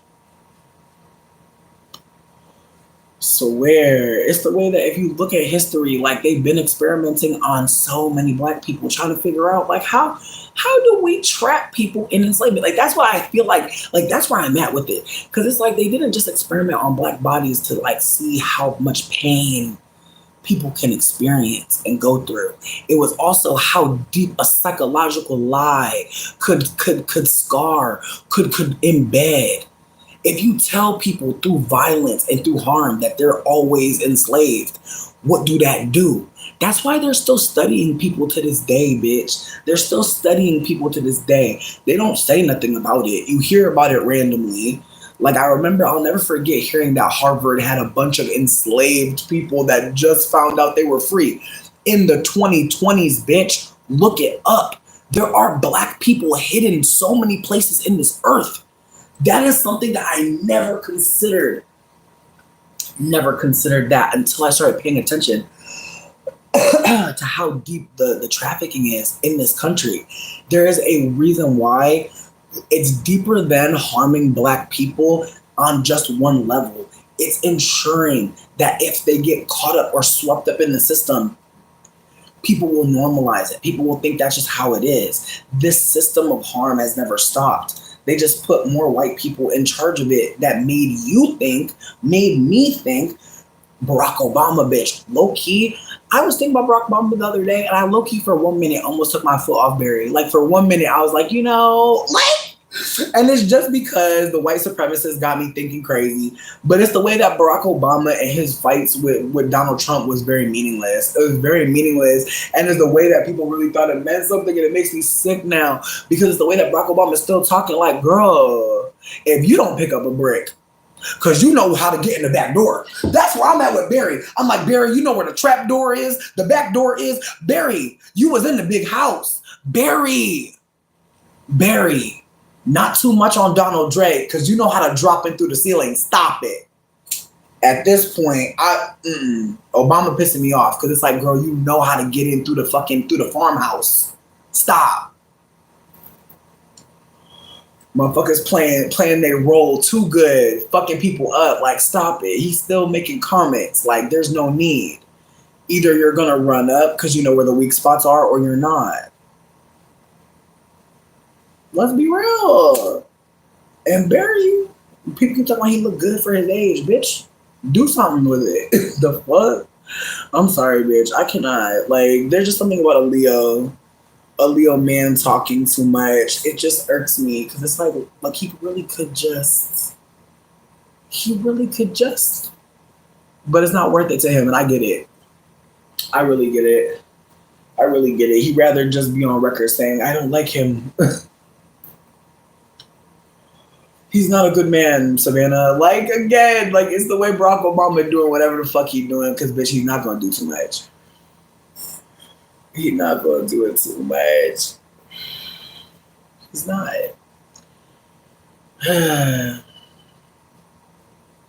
Man, there's times like these where you can really see the chessboard very clearly and, like, who on it and who not. And it's taking some time, but I don't think we on it no more. And I think that's going to be hard for some people to accept. And I feel like just the same way some of y'all been noticing your favorite restaurant closed down or can't keep employees, like, sweetie, I would just pray y'all talk to y'all neighbors. Like, the ones that y'all actually fuck with. Like, don't fuck around and try to get close to a neighbor that you know you don't fucking like that. Don't do that. But get close to people that you can trust. Like, talk about your political views. Like, be candid. Like, please.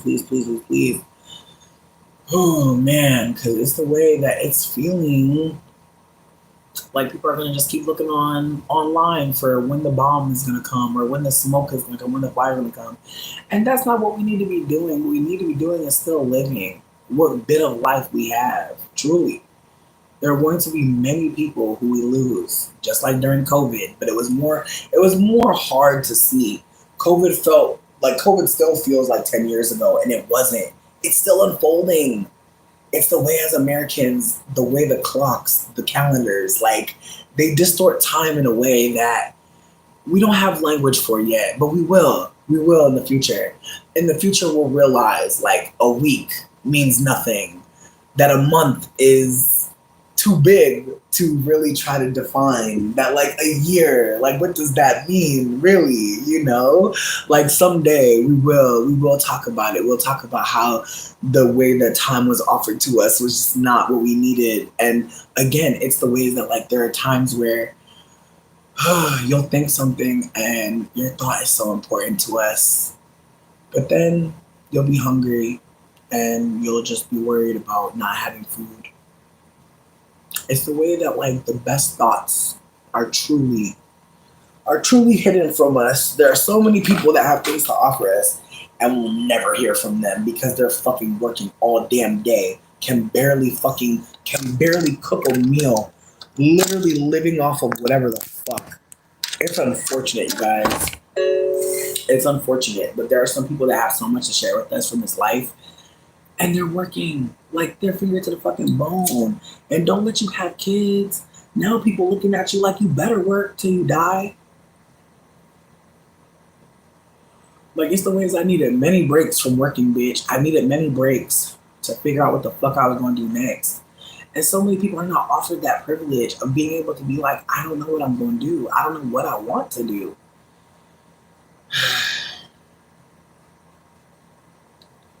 Oh yeah, yeah, I did, and it was on sale too, which was really fucking cute. Listen, my thoughts are going to be different than yours. That's okay. Your thoughts are going to be different from mine. Isn't that a beautiful thing that we don't all think the same way? Isn't that great? Consider the ways that we can maintain our individuality when we're communicating with each other. I don't need to be like you. You don't need to be like me.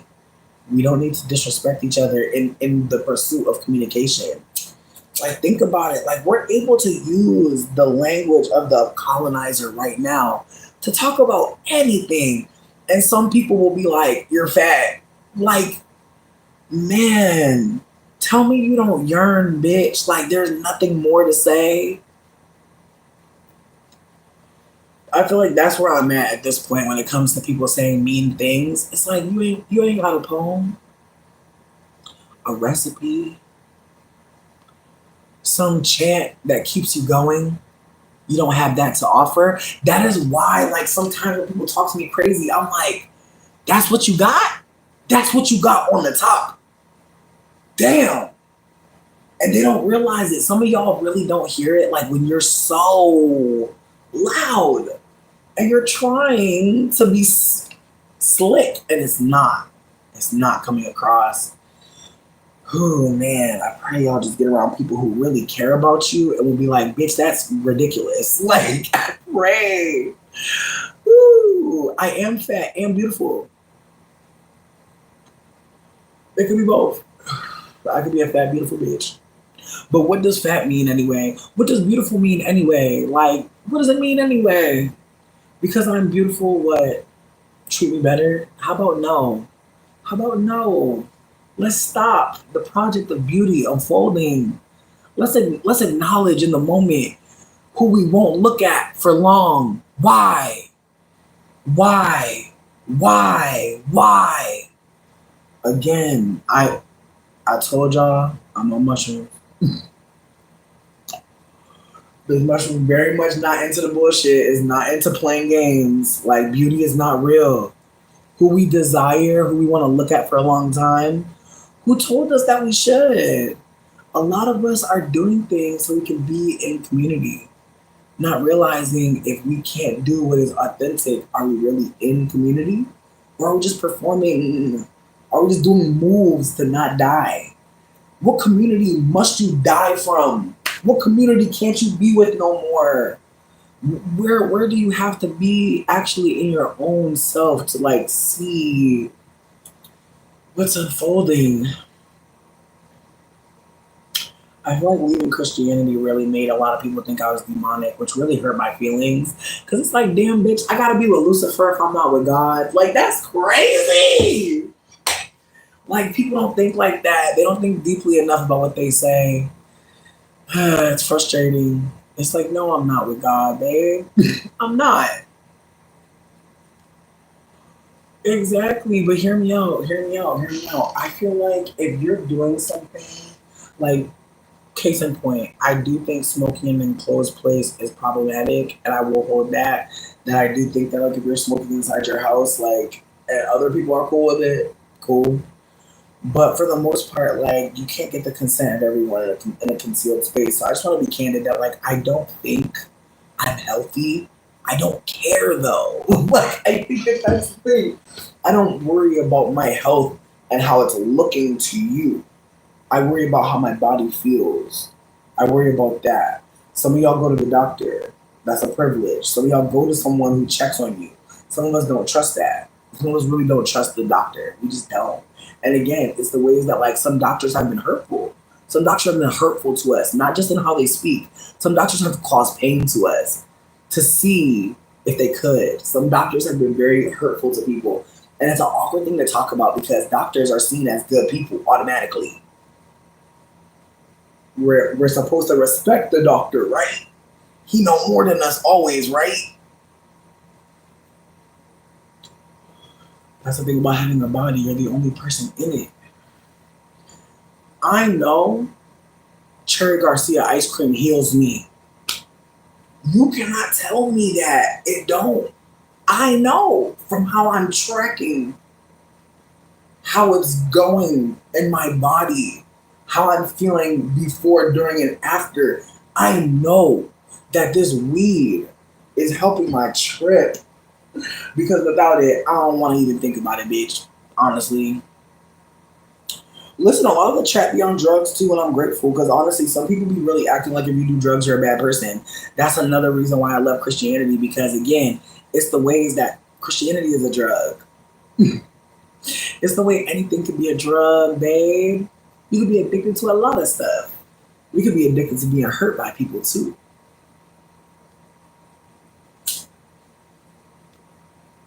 Not your doctor. That's tragic. But again, when a doctor get arrested, notice how quietly that shit gets handled. Again, nobody's automatically good. Nobody's a good person. There's no good persons. Nobody's a good person. Let's remember that. There's no good people. There's moves that we can make that may seem equitable, may seem like they're community minded. There's moments where we're not revolting. Maybe we're just rebelling. Maybe we're just showing we could do something different. Maybe we're not really doing that much. Again, there's so many words to talk about behavior. I hope we find them because sometimes we'll realize, ooh, this thing isn't revolutionary. It's just white supremacy repackaged. Like maybe we'll start to notice how some things are operating like other things. Ooh, you got art going on? What kind of art are you making?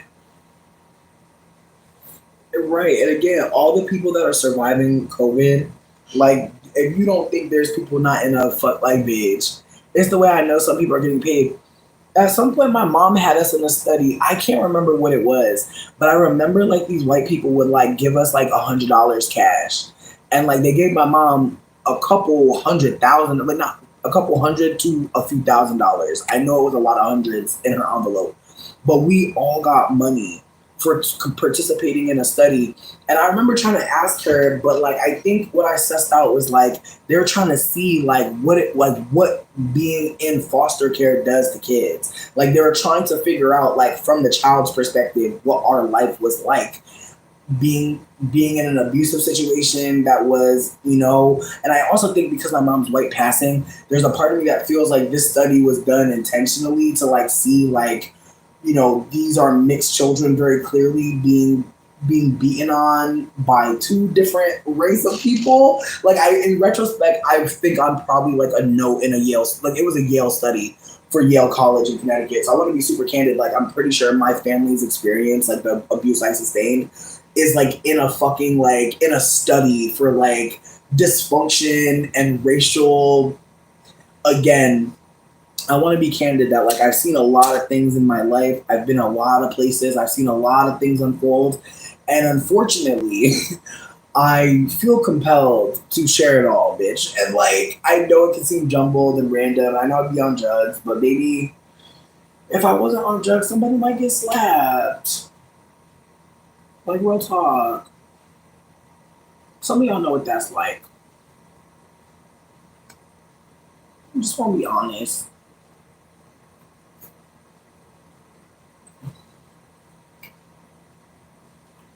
Yo, truly, I'm grateful for you breaking silence on this because again, it's the way people think that doctors should just have free reign, and it's the ways that I've had doctors be really weird to me or just really shitty. And again, it's the way that like my mom would tell me that my doctor would cuss her out and be mad at her for things that she did to me. Like my mom got my ears pierced when I was like a few weeks old. And my doctors were like, "What's wrong with you?" Like my dentist apparently was like obsessed with my teeth at some point. So says my mom. And they got upset with her because she wasn't like being more enforced on like brushing my teeth. And she's like, the doctors are mad at me. And it like I'm like, the dentist is telling you to like be a better parent and you're not listening. Like again, it's the ways that my mom would complain to me about how adults would be telling her that she's not being a good parent. So I want to be candid that like there are going to be moments like where I'm again talking about fucking child abuse because again I've been abused as a child and I thought it was a normal thing that happened. I thought everybody got beatings. I thought everybody got beat and like just howled in their room for hours. I thought that was normal. Obviously not. But again, like those kids grow up and we have to figure out at some point that that was not okay.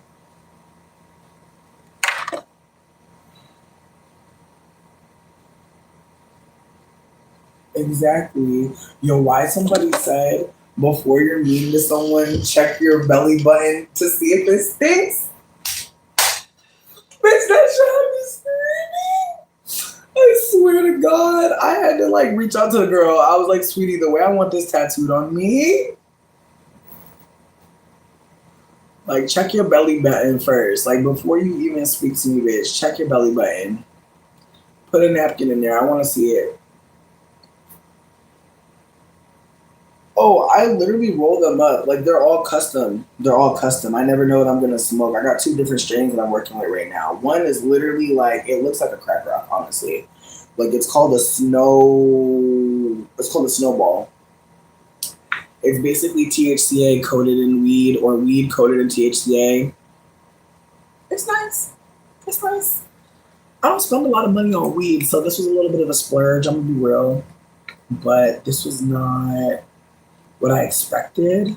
Like I feel great. I feel like that's perhaps part of it. Like it's definitely helping my trip because I feel like the trip could probably go a mad different way. But I usually pair weed with my trip whenever I take mushrooms. But I usually do like indicas. I feel like right now, ooh, look at that. I talked about so many drugs. They restarted the whole live. They're like now on this one.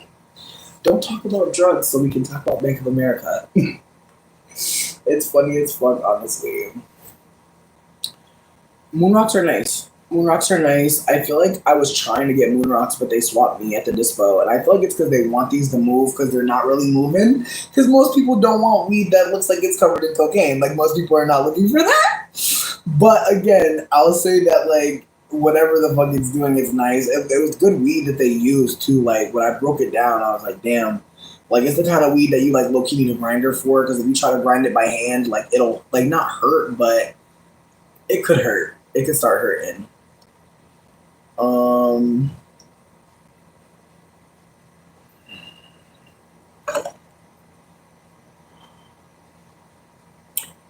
I did want to say, no, I'm not gonna put on a song, but I appreciate you for asking.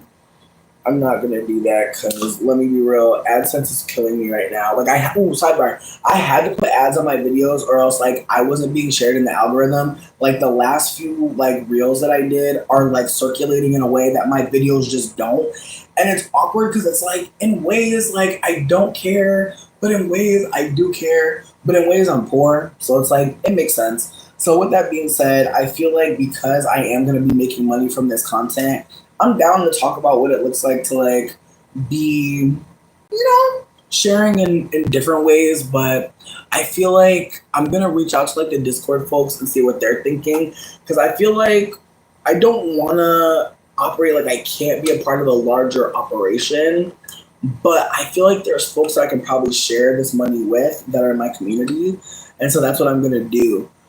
Is it sticky? No. It's like moon rocks are sticky as fuck. Like moon rocks are very sticky. I would not handle them without gloves personally. Or if you're gonna touch your moon rock, I'd have papers on your hands just so that you can like get all the resin from the moon rock on the paper. But I did want to show y'all that my partner got this like double vape cart pen battery thing, and basically it allows you to make your own custom hybrids, which I think is really fucking cool. Like smoking two strains at once but getting two different experiences as a hybrid. Like some strains are already a hybrid, but like some strains are so many strains that like you could maybe like make a strain by mixing two, like make a fresh batch, right? Fascinating stuff. But I don't smoke vapes. I'm not a big vapor. The best strain of shrooms for microdosing, it really depends on what you want to do.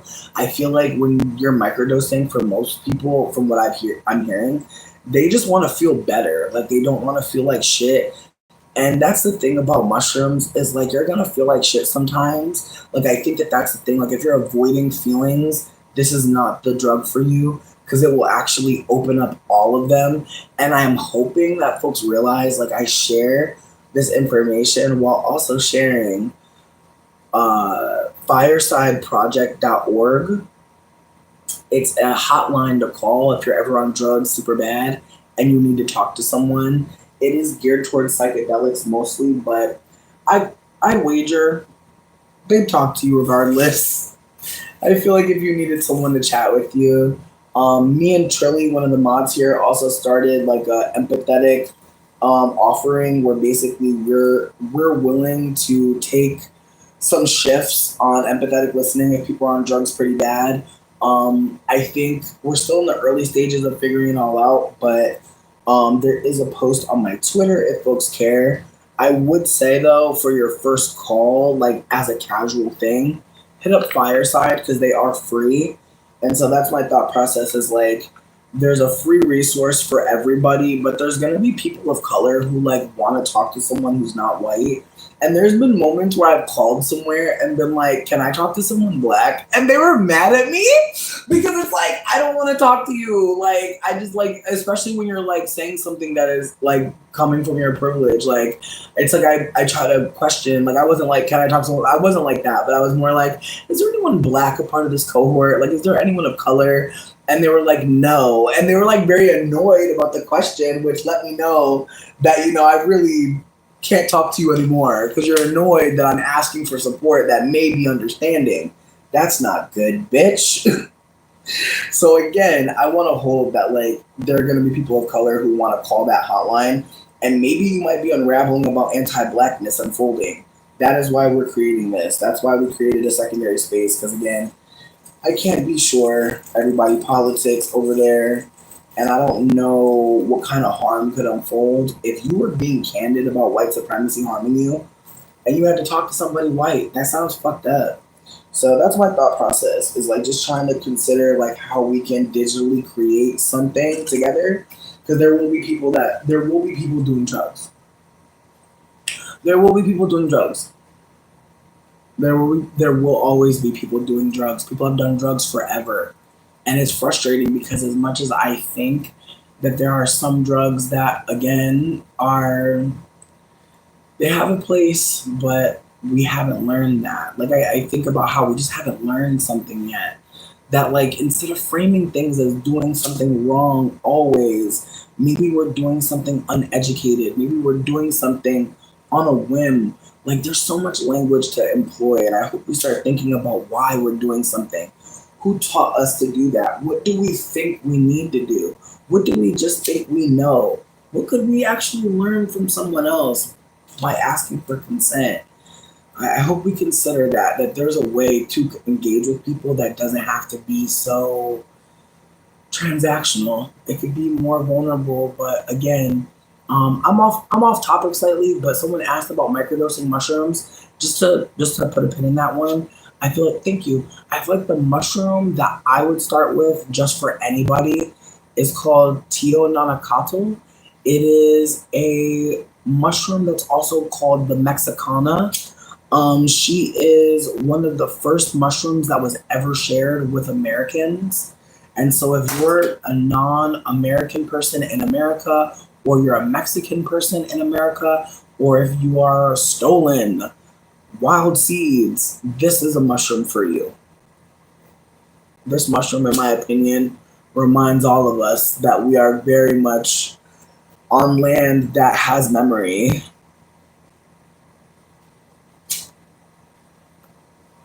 And I'm grateful that we get to share it with each other. I gotta get more water.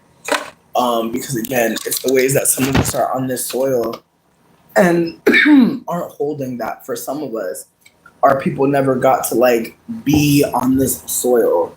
There are people still being captive. There are still captives here. And it's frustrating because there are some people who are operating in a way that let us know like they're feeling like they have to do this. I just want folks to consider like there are ways that you're gonna move, there are things you're gonna think you should do, and you may not need to do that. That actually may not prove anything to anybody about anything.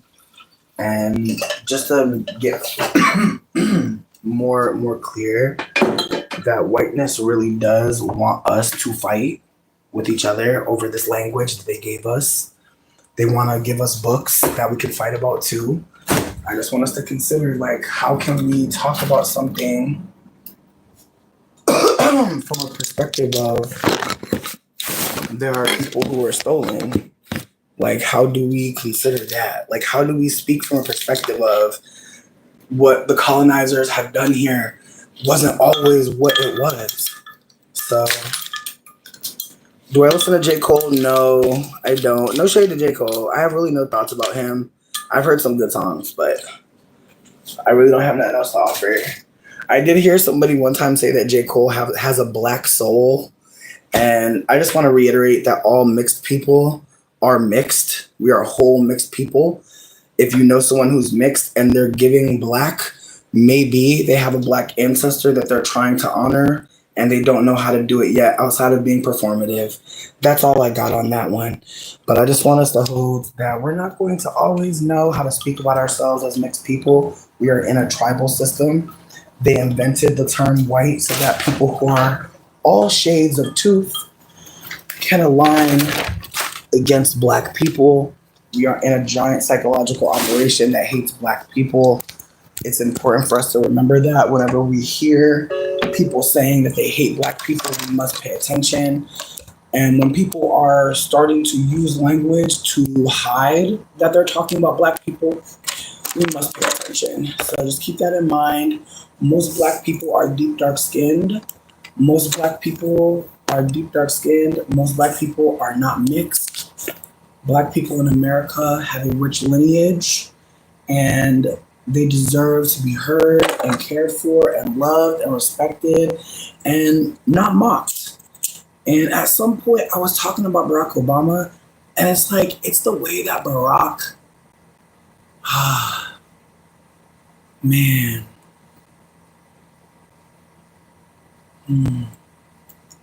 Because I have so many thoughts, but I'm trying to say it gently. Not for Barack, honestly. Like between me and you, it ain't for Barack. It's because Michelle Obama has been like dragged continuously. She was never treated with any kind of grace. Like I've never seen people talk about Melania like they talked about Miss Obama. And I'm not even going to do too much on Melania because between me and you, we don't have to do too much on Melania. We don't have to do nothing. We don't have to touch a hair on that head, bitch. You know we don't. What I'm going to say is that when it comes down to it, she was being used as a captive maternal. And it's something I can only hear now after listening to Black women. And it's the way that her initiative, the Let's Move, and the Beyonce collaboration, like, babe, it was really a whole operation to not just like represent blackness as this spectacle, but also to connect black people with, to connect a black woman with policing somebody's body size, which in retrospect feels so. It's the way the colonizer be on a mission, bitch, and they really be on it. Swear, we would have seen Michelle for real, if she was couched in a different identity, and that is another reason why I bring it up, because people really are operating as if like Michelle was different from Barry, and she was, but it's the ways that like people look to Michelle in this way that they never looked to Barry. And it was so fascinating in retrospect to think about how people really were looking at Michelle the entire time. And it's the way Barack was really just a light-skinned face. He could have said anything. People weren't watching him. And it's the ways that like this, we can think we're seeing revolution, but it's just rebellion. And it's the way that the master is masterful, bitch. It's like, it's the way that once Barack Obama's in office, black biracial starts to become really, really loud. Almost as kind of like a stepping stone for the Obama daughters to like figure out like how to speak about themselves. Oh, we're black and our father's black biracial. Again, language builds on itself over time. And what makes sense, a lot of times the colonizer is what the colonizer's okay with.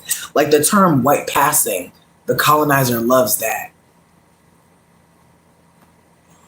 He loves that term because it still keeps his whites white, don't it? If we're using white passing and not being plain about what we see, if we're giving people a moment, that means that the colonizer can be so many more people, right? Again, it's all important to consider why certain language is being used, why we're talking in this or that way. When we say white passing, why are we saying that?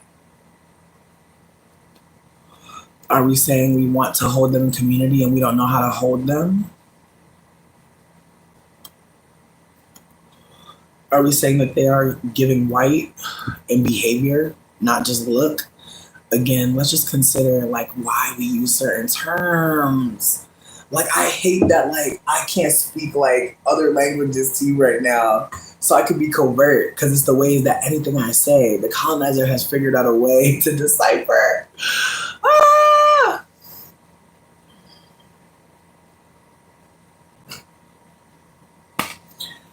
Man, this mushroom is fun.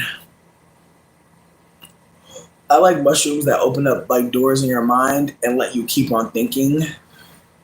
Some mushrooms just make you think about your coochie. I'm gonna be real with you. Like some mushrooms just got you thinking about dick, booty, touching on yourself, touching on your bookie. Shit, some strains be having you want to like rub on the grass. Like I had a strain the other day. I don't even remember what it was. I want to say it was albino penis envy, but it was a certain type because they had called it albino penis envy 221 because basically that strain or that piece I got was off of a giant piece that was 221 grams. And so I don't know about you, but sometimes when I break a mushroom apart and only eat part of it, I feel bad. Like there was more there. And so it's the way that I took like a cap and a whole one. And it's funny, but I can feel the other 220.1 grams like not being with me. It's very fascinating. But I really wonder like what the rest of the plant has to hold. But anyways, when I was on that mushroom, I was just rolling around in the fucking grass, bitch. And low-key, it could have been bird dookie in there. I didn't even care. And I usually care. I usually be looking like, is some dookie out here? Like, bitch, I be just trying not to be in no dookie, bitch, for real. It's just, ooh, no. Don't, like, if I got pee on me, I'll be much cooler. But if someone got dookie on me, I'm stressed. But that that mushroom had me feeling like the earth like wanted to like take me, bitch. Like I was in the grass just like loving it. And again, in the end, I'm itching like shit because there's triggers and shit up in there. But that mushroom really had me like, damn, like this grass, the sun. Like some mushrooms just pull you back to the earth. Like doing mushrooms, like you, like that's the thing too. You might have a plan for your mushroom. Like I didn't have a plan. I knew I was gonna drink these 2 juice boxes and eat my mushroom. I had my weed set up. I didn't have water, but now I do. Don't judge me. Don't judge me, bitch. If you ain't never drank out of a measuring cup, that's fine. Say that. No, mushrooms can grow very large. You can get a mushroom that's, I feel like the largest one I ever seen, it was on display somewhere. Like there was actually like there's pictures. I'll share it in the post, but like there was one that was over 800 grams, bitch. No, the chiggers and mosquitoes, man. The mosquitoes weren't out yet, but the chiggers definitely got me, bitch. That made me want to throw up. That itchy feeling of knowing things just feasted on you, like, ugh, I hate that shit. Like, I be taking it personal. Like, let a mosquito bite me, I be wanting to punch that bitch in the head, bad as hell. But at some point, I was like, fuck it, he high with me. Like, fuck it, we both on mushrooms now, dummy. Low key, bitch, like that's what had me screaming, laughing. I'm like, me and this mosquito about to be fucked up. That motherfucker stopped flying, just sat there for a long time. I'm like, that's what you get, bitch. Stop biting on everybody. Ugly. I'm over here talking shit to the mosquito. Then I start feeling bad. That bitch was just laying there, bitch. I thought the bitch was dead. I went to go stomp on it. It just like stood up again. I was like, all right. I didn't want to do too much to him. He was already struggling, bitch. He was already on drugs. But still.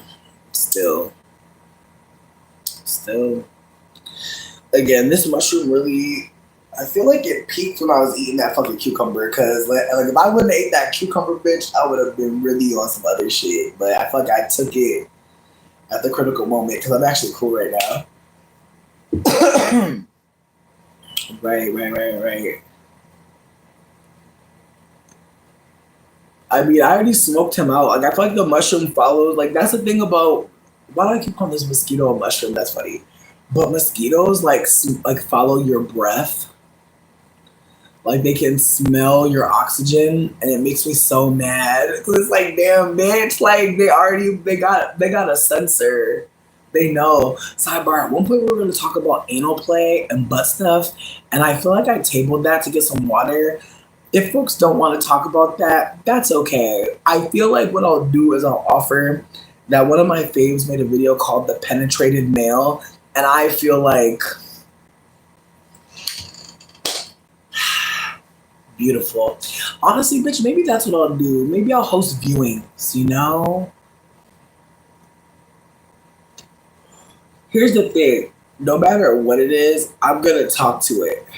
I'm going to say what's up. Like, even when I kill the fruit flies that have been infesting my home, I let them know, like, bitch, not again. I refuse to be a victim. Like, it's the way that I roll up in there. Like, bitch, it's the way I've killed so many that it has stressed me out to the maximum. Like, it is stressful. Like, I started working with bleach because it's like, bitch, I try to not use bleach that much. But now I'm at bleach mode. Now I'm bleaching everything, bitch. Like, now I'm like, fuck it. Now I'm deep cleaning everything because I'm like, fuck it. Like, y'all, and as I said in my live that I deleted yesterday, because I'm probably going to delete this one too. They're all erratic and wild. I know. But what I was trying to say was my landlord is a slumlord, and I just found out, like I kind of knew, but I was really trying to just like hold space for the fact that if anything does happen, maybe she'll do right, and she's not, and it hurts because again, like she just got this vibe. Like I just remember last time I spoke to her, I was asking her about following up with something that Dane didn't follow up with, so I really didn't need to speak to her. And so that kind of got me annoyed with him a little bit because I'm just like, bitch, like stop breaking down the chain of communication. Like I'm trying to like make sure shit is on the up and up. And so in the end, we ended up not sending shit to her. But then when I finally did reach out to her, it wasn't nothing like when I seen her in person, she's all, yeah, whatever you need. Like she acting like that. But like, did I tell her about something that I heard in the walls? And she did not respond back, like, to this day, bitch. And it's weird because it's like, girl, like, I waited till we paid rent. You feel me? I waited till the first. I'm like, you got your money. Now come take care of whatever squirrel or whatever the fuck is living up in there. Like, you gotta spend some money this month, baby. And she acted stupid, and it sucks because, like, she's like, oh, my dad, like, I inherited this. Like, that's her thought. That's her idea of trying to make motherfuckers feel comfortable. I'm an heiress. That's what she's telling people. And it's like, girl, it's better if you just say, like, just make up a corporation name so that we know who to sue. Because, like, you over here trying to act like you just, like, just get a corporation so we can just put that name on the paper, you know? Because, yeah, it's the way, bitch. Also, sidebar, if you live anywhere and they don't give a fuck about you, Zillow, Zillow, swear, talk shit.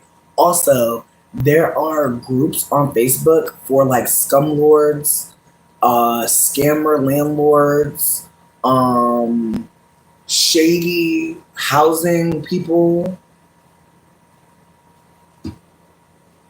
I'm like, is my shit plugged in? I'm pretty sure my shit plugged in.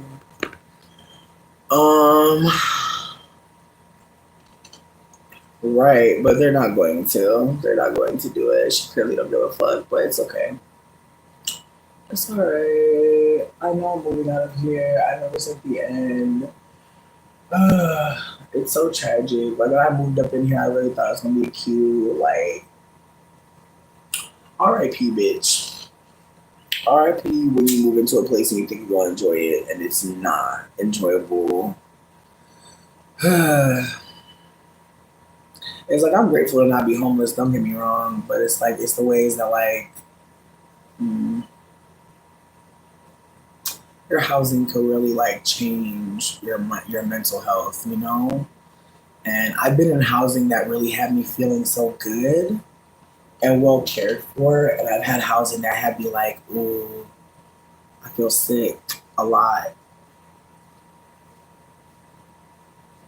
I feel like when I leave the house, I feel better. Like, that's the thing. Like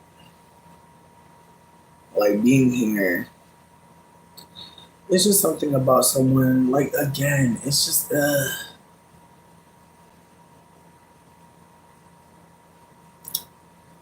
man, motherfuckers want to go to a protest, and we can't even count on anyone in our community, like people that we live around, to not scam us out of housing. Like, you can't go to a protest and notice motherfuckers that's robbing you, and y'all on the same side, but do they know what that means? I don't think they do, and I feel like that's where I'm at. I feel like some people really want to say, like, fuck Trump, but, like, they're operating in a way that empowers him and keeps him going, keeps feeding everything that he stands for. And that's why I said, like, Kamala wasn't the answer either. And I know some people really think, like, we did the right thing. I know. I know. It hurts to, like, realize Santa's not real. You know, there's no good president. There's no good cop.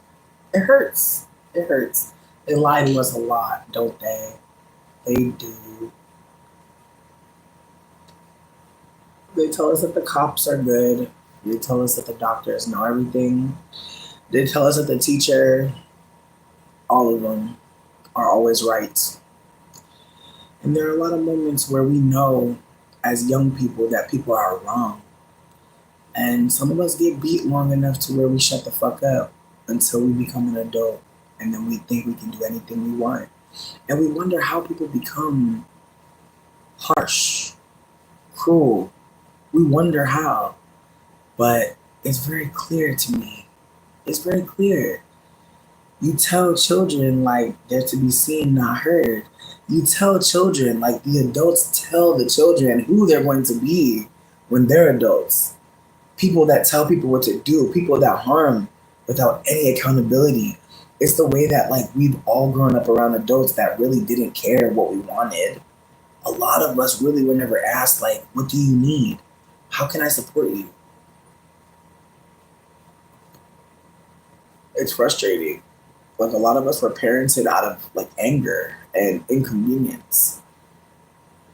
And I feel like, I mean, my desire to not have kids was always because I would hate to be like, hey, one day you have to pay rent. That's my main reason at this point to not have a baby is I'll have to be like, hey, one day you're gonna have to like use all of the energy that you have in your body to like not sing, play, dance, like nothing that you really want to do. You're gonna have to use a bunch of your energy to get a bunch of money together to give to somebody else so that you have somewhere to sleep. Or else you won't have somewhere to sleep. And sometimes white people can just decide you don't deserve to have housing. I could never tell a baby this. And that's why I cuss my mom out all the time. Because I'm like, bitch, you brought me here. Why did you think I was going to be your friend? You're an op. Like, what the fuck? Like, I'm looking at the legacy. Like, you're looking white and you're not doing crimes. You're not becoming a white race traitor. You're not using your whiteness to be a Trojan horse. You're just using your proximity to blackness to fuck black men and listen to good music. Honestly.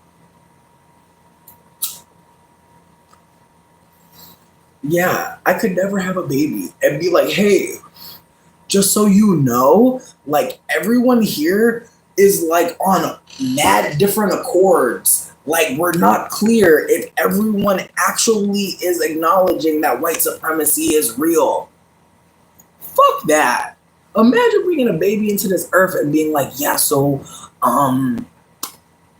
because you didn't turn out this color, you're now going to be harmed by the state because of how the state is going to harm you because the state hates itself, but says it hates you.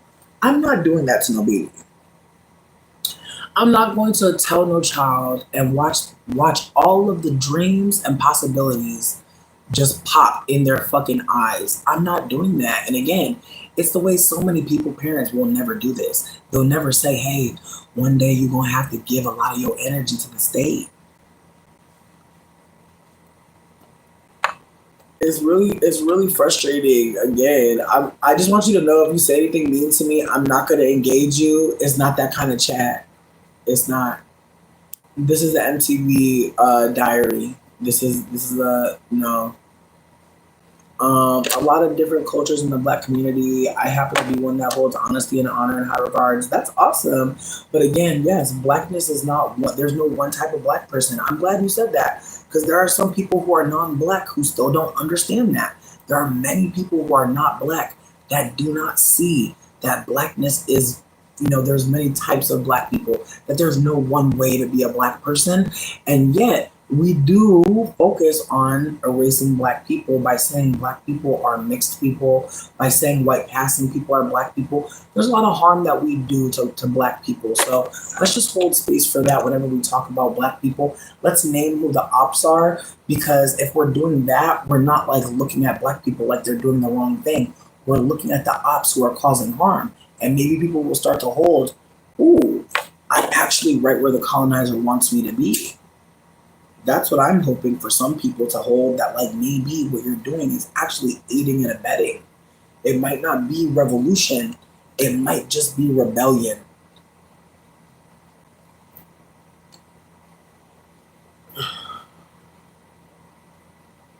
Listen, I'm not trying to be real. There are so many cool people on my posts. If you want to check out some cool people to listen to, I share so many cool videos. I am grateful that I get to hear so many amazing thoughts from so many different people. There are so many black women that I am so privileged to be able to listen to that share so candidly, even though this world is quite anti-black. I'm really hoping that we hold, if we are non-black people, and if you're a black person as well, there will be harm unfolding in some people's comment sections. And I just want folks to know, like, I'm good. If people are being mean to me, you don't need to fight for me. I promise you, I'm going to be okay. They're never going to be able to get me. It's not going to work. Just know that. But there are going to be people that really can't handle this. And there are people that have already been hurt already. Like when we see somebody who's deep, dark skinned and fat, we see someone bigger and darker skinned. those people, when they're sharing, like, let's make sure we're protective in their comments. Let's make sure we're protected when they share things, because there's going to be moments where people think they can drop protection for people because other people will decide what they're saying isn't right. We're not going to always agree, y'all. We're not going to always agree. Some of us are going to realize that, like, we actually feel differently. That's okay. I hope we can be honoring that some of us feel differently. And if people are being harmful, I hope we can hold in the moment that, like, I'm hoping that we can hold that, like, if people are causing harm, that no one has to say it nice. I know some people may want to prioritize being kind when people are being rude and dehumanizing, and I understand that. I understand wanting to prioritize performing better than the racist. I understand. Some people are going to cuss the dog shit out of white people. Some people are going to hurt white people. That's what's going to happen. That's what's going to happen. I'm not talking about black fatigue on here. There are many YouTube videos if you'd like to talk about it, but I'm not going to talk about it on my channel. It's really reductive. I'm actually more interested in white fragility. I'm more interested in talking about white fatigue and how tired we are of white people. That's what I'd like to talk about. However, white people have again failed to sit with their shame, failed to sit with the reality of history, and that's what we're seeing. That's what we're seeing. We're seeing white people choose shame and project it out. Exactly.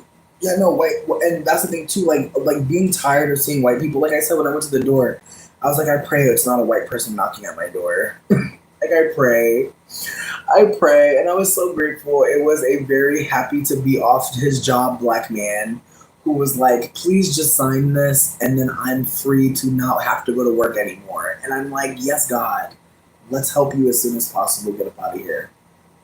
Yo, log, that's not why I exist. As I said, there are posts on my channel to share. I refuse to spend my life talking to white people. I'm not going to do that. I'm going to share the information that's already been created. Nobody of color should have to spend their life trying to educate y'all. It's really a lot of personal practice and unlearning. And again, there are going to be some white people who are very hurt right now. That's good. Feel that. Some of y'all ancestors couldn't handle it and was killing people. Feel your hurt. Feel it. Some of y'all have been hurting a while and you think it's black people hurting you, and it's not. What's hurting you is your entitlement. What's hurting is that people are no longer willing to be silent. That's what's hurting a lot of y'all. Yes. Yes. Again, white people are unfortunately the biggest victims. As notice here, again, Yolog, you don't have to be white.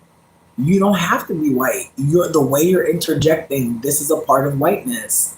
Like you're employing whiteness, and that's why I'm choosing to educate you, because even you thinking that you did a gotcha, you don't have to be white to operate white.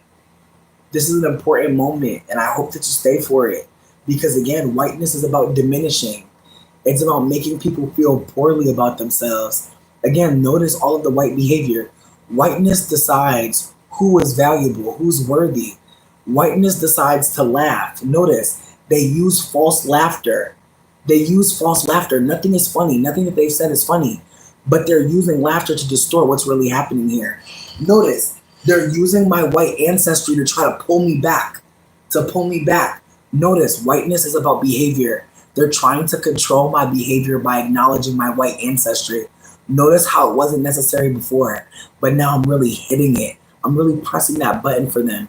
A lot of them cannot handle this candid conversation about whiteness and how it is actually, you can be married to someone black and still be operating lock in step with white supremacy. Again, I need y'all to stop using pictures of black people, physical connections of black people. Stop using that. That is very much part of anti-blackness. You are so welcome. You are so welcome. I am very high. You're very welcome that I'm high, because if I wasn't high, I might be aggy. But again, because I'm high, I can say this to you so clearly from my heart. A lot of you are using black people to make it seem like you're good people. You're not. Unlearning must be done. You're not better than anyone white who is a Klansman. You are a part of them. That is your community. The same way you try to group black people together in harm and violence, I need you to turn around. I need you to look at your people. A lot of white people are missing it. A lot of y'all are choosing, harm instead of looking at your shame. I really hope a lot of, exactly, look at them. They can't handle this conversation. None of them can speak to me clearly because, as far as they're concerned, they're white, they're superior. Even if they're not really white, they're still willing to fight for it. Notice that. Just notice. Notice how angry everyone got who was seemingly not white, who had a black wife. Why were they so upset? What got them there? Let's start to consider that we all live in this country, or some of us do. There might be international people here, but a lot of us are living in America and we don't know what other people know. A lot of us are not saying the same thing.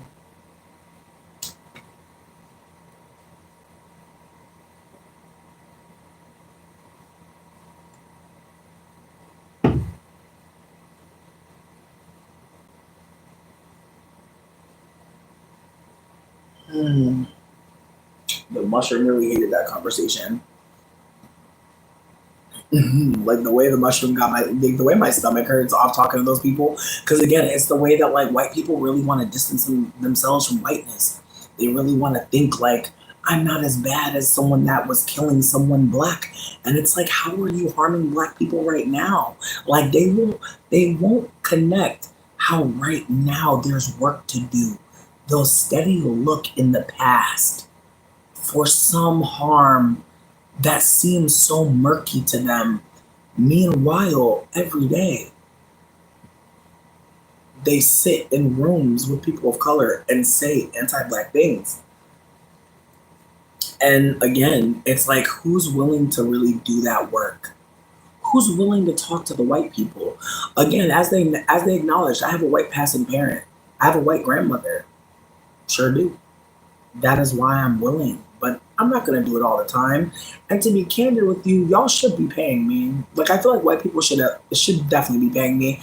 But again, with that being said, another little freebie for you though: never be using anybody black who you know as some kind of, see, I'm cool. That's never okay.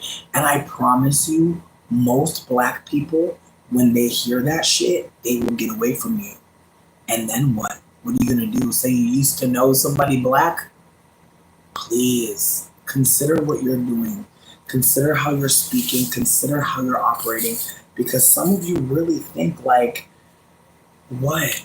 Like you like some of you operate like someone black is supposed to come and fight you. Like some of y'all really operate like you want some ghettoized showdown. It's not okay.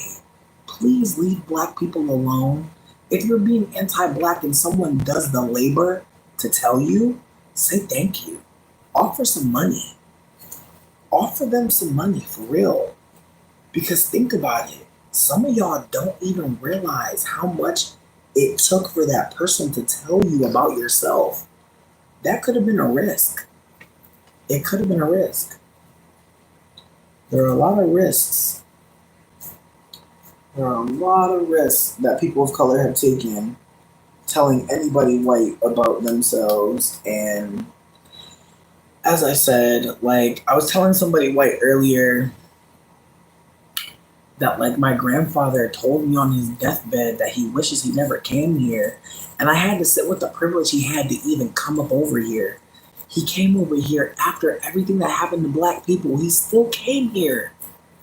And it's the way that some of us mixed people and some people who look black are not allies, not accomplices, not interested in connecting with black people. There are so many people coming into this country because of what black people were forced to build. And we must acknowledge that.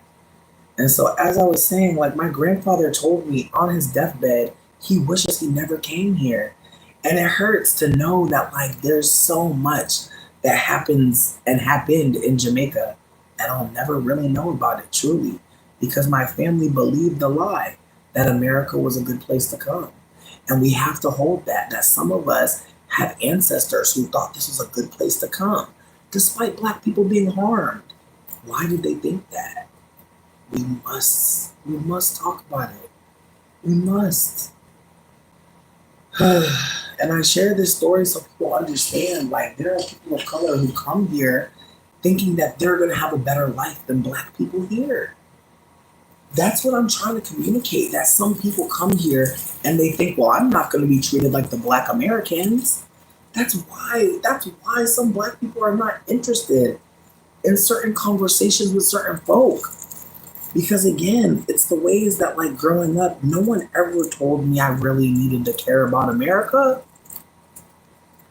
Growing up, being raised by a mixed white passing woman and being raised by, or not being ignored by a Jamaican immigrant, it's the ways that I never cared deeply about this country. It's the ways that I never could. It's the ways that even when I wanted to, everything that I read was like, what the fuck? And then it's the ways that I started to listen to people who were harmed in ways that I would never be. And it's the ways that still to this day unfold. It's unfolding. It's unfolding. It's just impossible. And so I'm definitely changing the way I'm communicating because again, it's like even having a story about an ancestor that didn't have to be here. Like that's privilege that I didn't consider when I shared the story. That there's some folks whose black ancestors have been here, have been building this, have been making this place what it is. And again, it's the ways that only half of my family is actually from here, and even them, they're mixed. And so it's the ways that even looking deeper at like how I came to like being radicalized, living here, despite the fact that my family is very anti-political. Like my family literally, like my mom called me ghetto, bitch. The last time we really were talking, the bitch really called me ghetto, and I was like that was her response to me acknowledging like being homeless for multiple years because of multiple white people. She literally had the nerve to be like, "Well, you're ghetto." I'm like, so yeah, I was raised in a womb that could call me ghetto. Like, I'm so sorry, bitch. But some of y'all won't know what that's like. And so when white people are like, you're half white, it's like, yeah. You want to talk about that? You want to talk about Tammy? Y'all don't want to talk about Tammy. Y'all don't want to talk about her. Y'all don't.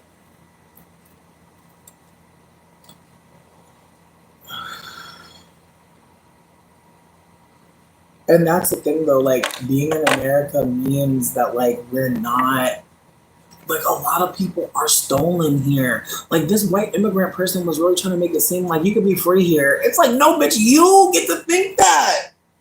Like that's the thing. America's cultivating experiences for all of us differently. And like that it's the algorithm, bitch. It's like some of us right now are all on the same algorithm and we weren't supposed to be. Like some people will come here and be like, what the fuck is happening? And again, what's happening here is happening everywhere.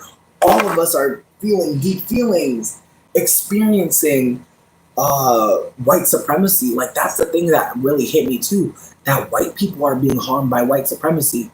Like that was a moment. I'm gonna talk about that because I know some of y'all think that I'm an evil bitch. That's okay. That's okay for your feelings. I'll be that. I'll be an evil bitch. That's okay. But again, it's the way I had to really sit with how white people are being harmed. Like white people are literally being told like how to behave.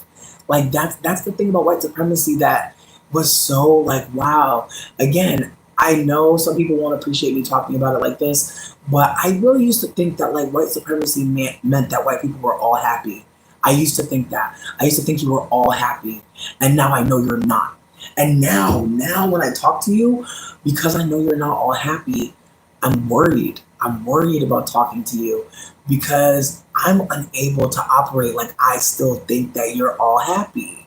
So if I know that you could be feeling all types of ways, you don't have to perform with me, it can be dangerous because some white people don't know what that's like. Some white people are always talking to white people or people who operate like, yeah, I guess whatever you're doing. Like again, it's the ways that like most of us don't wanna. get hurt by you still. Most of us don't want you to cause harm to us. I think that that's something that should be said. And so, again, it's the ways that, like, when white people are unaware that, like, you're white means something, it's like that conversation had my stomach hurting bad as fuck because it's like there are white people that will, like, they'll make it seem like we'll just call you fat. Like, that's the whole point of fat phobia. So many different things to hurt you. When you get to the center of it, that you're hurt, that's when they unleash. And again, that's why I'm talking about it the way I am, because whiteness makes white people think they have to behave a certain way. That's why some white people operate in a way that seems to other white people like they're the right white person, and it's awkward because, again, like, if someone's telling white people, or if whiteness is like a mirror reflecting itself back, it's like, who's telling white people to behave this way? Like, what's making you behave this way? And again, it's the ways that, like, whiteness is defined by what it's not. And I think that that's another layer to this whole race craft, is that whiteness literally exists as a performance of superiority. And so what happens when the white person knows they're really not superior? What happens then? I'm not a white expert, but because I'm not black, because I'm mixed, and because people sometimes think that I'm Asian, like, I've been able to, like, have different conversations to be able to come to this thought. Like, if people had never thought that I was Asian, if people hadn't always asked me, like, are you Tongan, are you Cambodian, I would never have realized, like, or let me not do that. People were asking me these questions and I was just like, I'm black because someone told me to say that. Because again, if I say all the things I am, I'm exotifying myself. But if I'm candid, I'm not a black person. And then what? Then I start to recognize that there are behaviors people do towards black people that they don't always do to me. Sometimes, depending on a wig, depending on a contact lens, depending on if I'm deciding that day to talk like I'm from Britain, you really never know how people will treat me. And it's really fucked up to notice that when people hear me talk like this, they really get quite fascinated. And it's almost as if desire, beauty, what we want to think about someone is being influenced by a bunch of things that really mean nothing, but they can mean something depending on what you already have been taught. So, consider that, guys, that, like, we don't really always motherfucking know, bitch. We don't know how anybody feels, who anybody is. We need to ask questions. Stay curious, okay? Again, people treat you so differently when they think you're attractive, when they think you're foreign. And foreign is usually couched in, like, being lighter skinned or having a different type of textured hair than what they believe you should have. Meaning, if I put a wig on, people will be like, are you Cambodian? And, like, think that that's a normal thing to ask someone. Because what if I am Cambodian? Now what? Again, it's the ways that sometimes I'll lie. Like, sometimes I'll be like, yeah, I'm that. And they'll be like, you're so beautiful. That's the whole point of the conversation, to figure out where I'm from and say I'm so beautiful. That's it. They don't care about anything else. And it's awkward because I'm not Tongan or Cambodian, but that's what happens when you're seemingly lighter skinned, when you're seemingly mixed. Like, people just telling you you're beautiful. And obviously, because I'm fat, people will be like, you're ugly every now and then. Every now and then. Every now and then. I'll give you, you're a fat bitch. Listen, I can talk however I'd like to speak, but I want you to know that just like I can do this, anyone can do that. Listen, people think that, like, my voice is fucked up by cigarettes. It's like, no, bitch. Like, I'm not acting anymore for you. I used to have a whole way to talk to y'all here. I wanted to be perceived as, like, a super femme that was lovable. I'm cool with this. I'm cool. I don't want to be deep. I don't want to be deep. I don't. I really want white people to realize you don't have to keep performing like you're superior. We know you're not. We know you're not. We know you're not superior. What if we know that you're nature? What if we know that you're a part of nature? What behaviors do you carry on in whiteness? Like, what's the point of telling someone that they're not deep? Are you expecting for me to be hurt because you don't appraise my depth? Why should you matter right now when I feel confident to share my thoughts? I want you to consider why you do what you do. You're helping the colonizer. You're behaving whitely. Whiteness tells you that you have something to say, but you don't. It's clear you don't have anything to offer right now, but you're upset. Find that anger. Where is it? Is it in your stomach? Is it in your heart? Is it in your head? What is making you feel away? It's okay. Listen, I know a lot of y'all not gonna be able to handle this conversation, but it must be had. Whiteness is practice. I've been white before. I might be white again. I hope somebody tells me. I hope somebody pulls me aside. I hope somebody says something. But again, some people might not feel comfortable, might not feel safe. Sometimes you're going to behave in a way that will tell other people you're not really someone that can be spoken to right now. That's real. I need folks to consider listening to people what they say. That's going to help us moving forward, because some people will tell us immediately that they're hurting and they're not in a space to speak. And it's important for us to hear them and listen and love them. But I said earlier, I was on mushrooms. I feel like the mushroom, like, it's still unfolding, but because I ate that cucumber, like, at that critical moment, it's kind of like, but I did remember that my partner is taking a nap and they might wake up soon, and I want to get some broth going for them, just because I personally feel like they might have got poisoned by some rogue tuna that they thought was still good to eat. Frustrating, but they're alive. You feel me? They're alive. I fed them some strawberries and some water, so I know that they're still gonna make it. But yeah, I need to go take care of that. With that being said, thank y'all for kicking it. What is blackness? That is a great question. Falasi Noor has a video called Negrescence. If someone wouldn't mind just writing Falasi Noor Negrescence, please check that video out. There's also another video which feels like a companion piece called Why Black People Are Crazy. I love it. It's an amazing video. Both of them are. And for the white people here, hey babies, there's a video called On Anti-Whiteness. Please indulge, because we're needing y'all to be a race trader. We're needing y'all to go towards destroying race. We need y'all to destroy it. We need y'all to operate like whiteness is not real, because it's not. We need that. We need y'all to defect. So fuck protesting, defect whiteness, stop diminishing, stop diminishing and telling other people to diminish as well. Like, really hold that you come from many people. White is not real. White is not real, y'all. I need y'all to hold. Whiteness created itself so that it would continue to exist in this way to where it would harm others at all costs. That's what whiteness is at this point. It's willing to harm others to keep itself alive. Anyways, I love y'all. I hope y'all have a cute ass motherfucking day. I'll probably be back later. I feel like,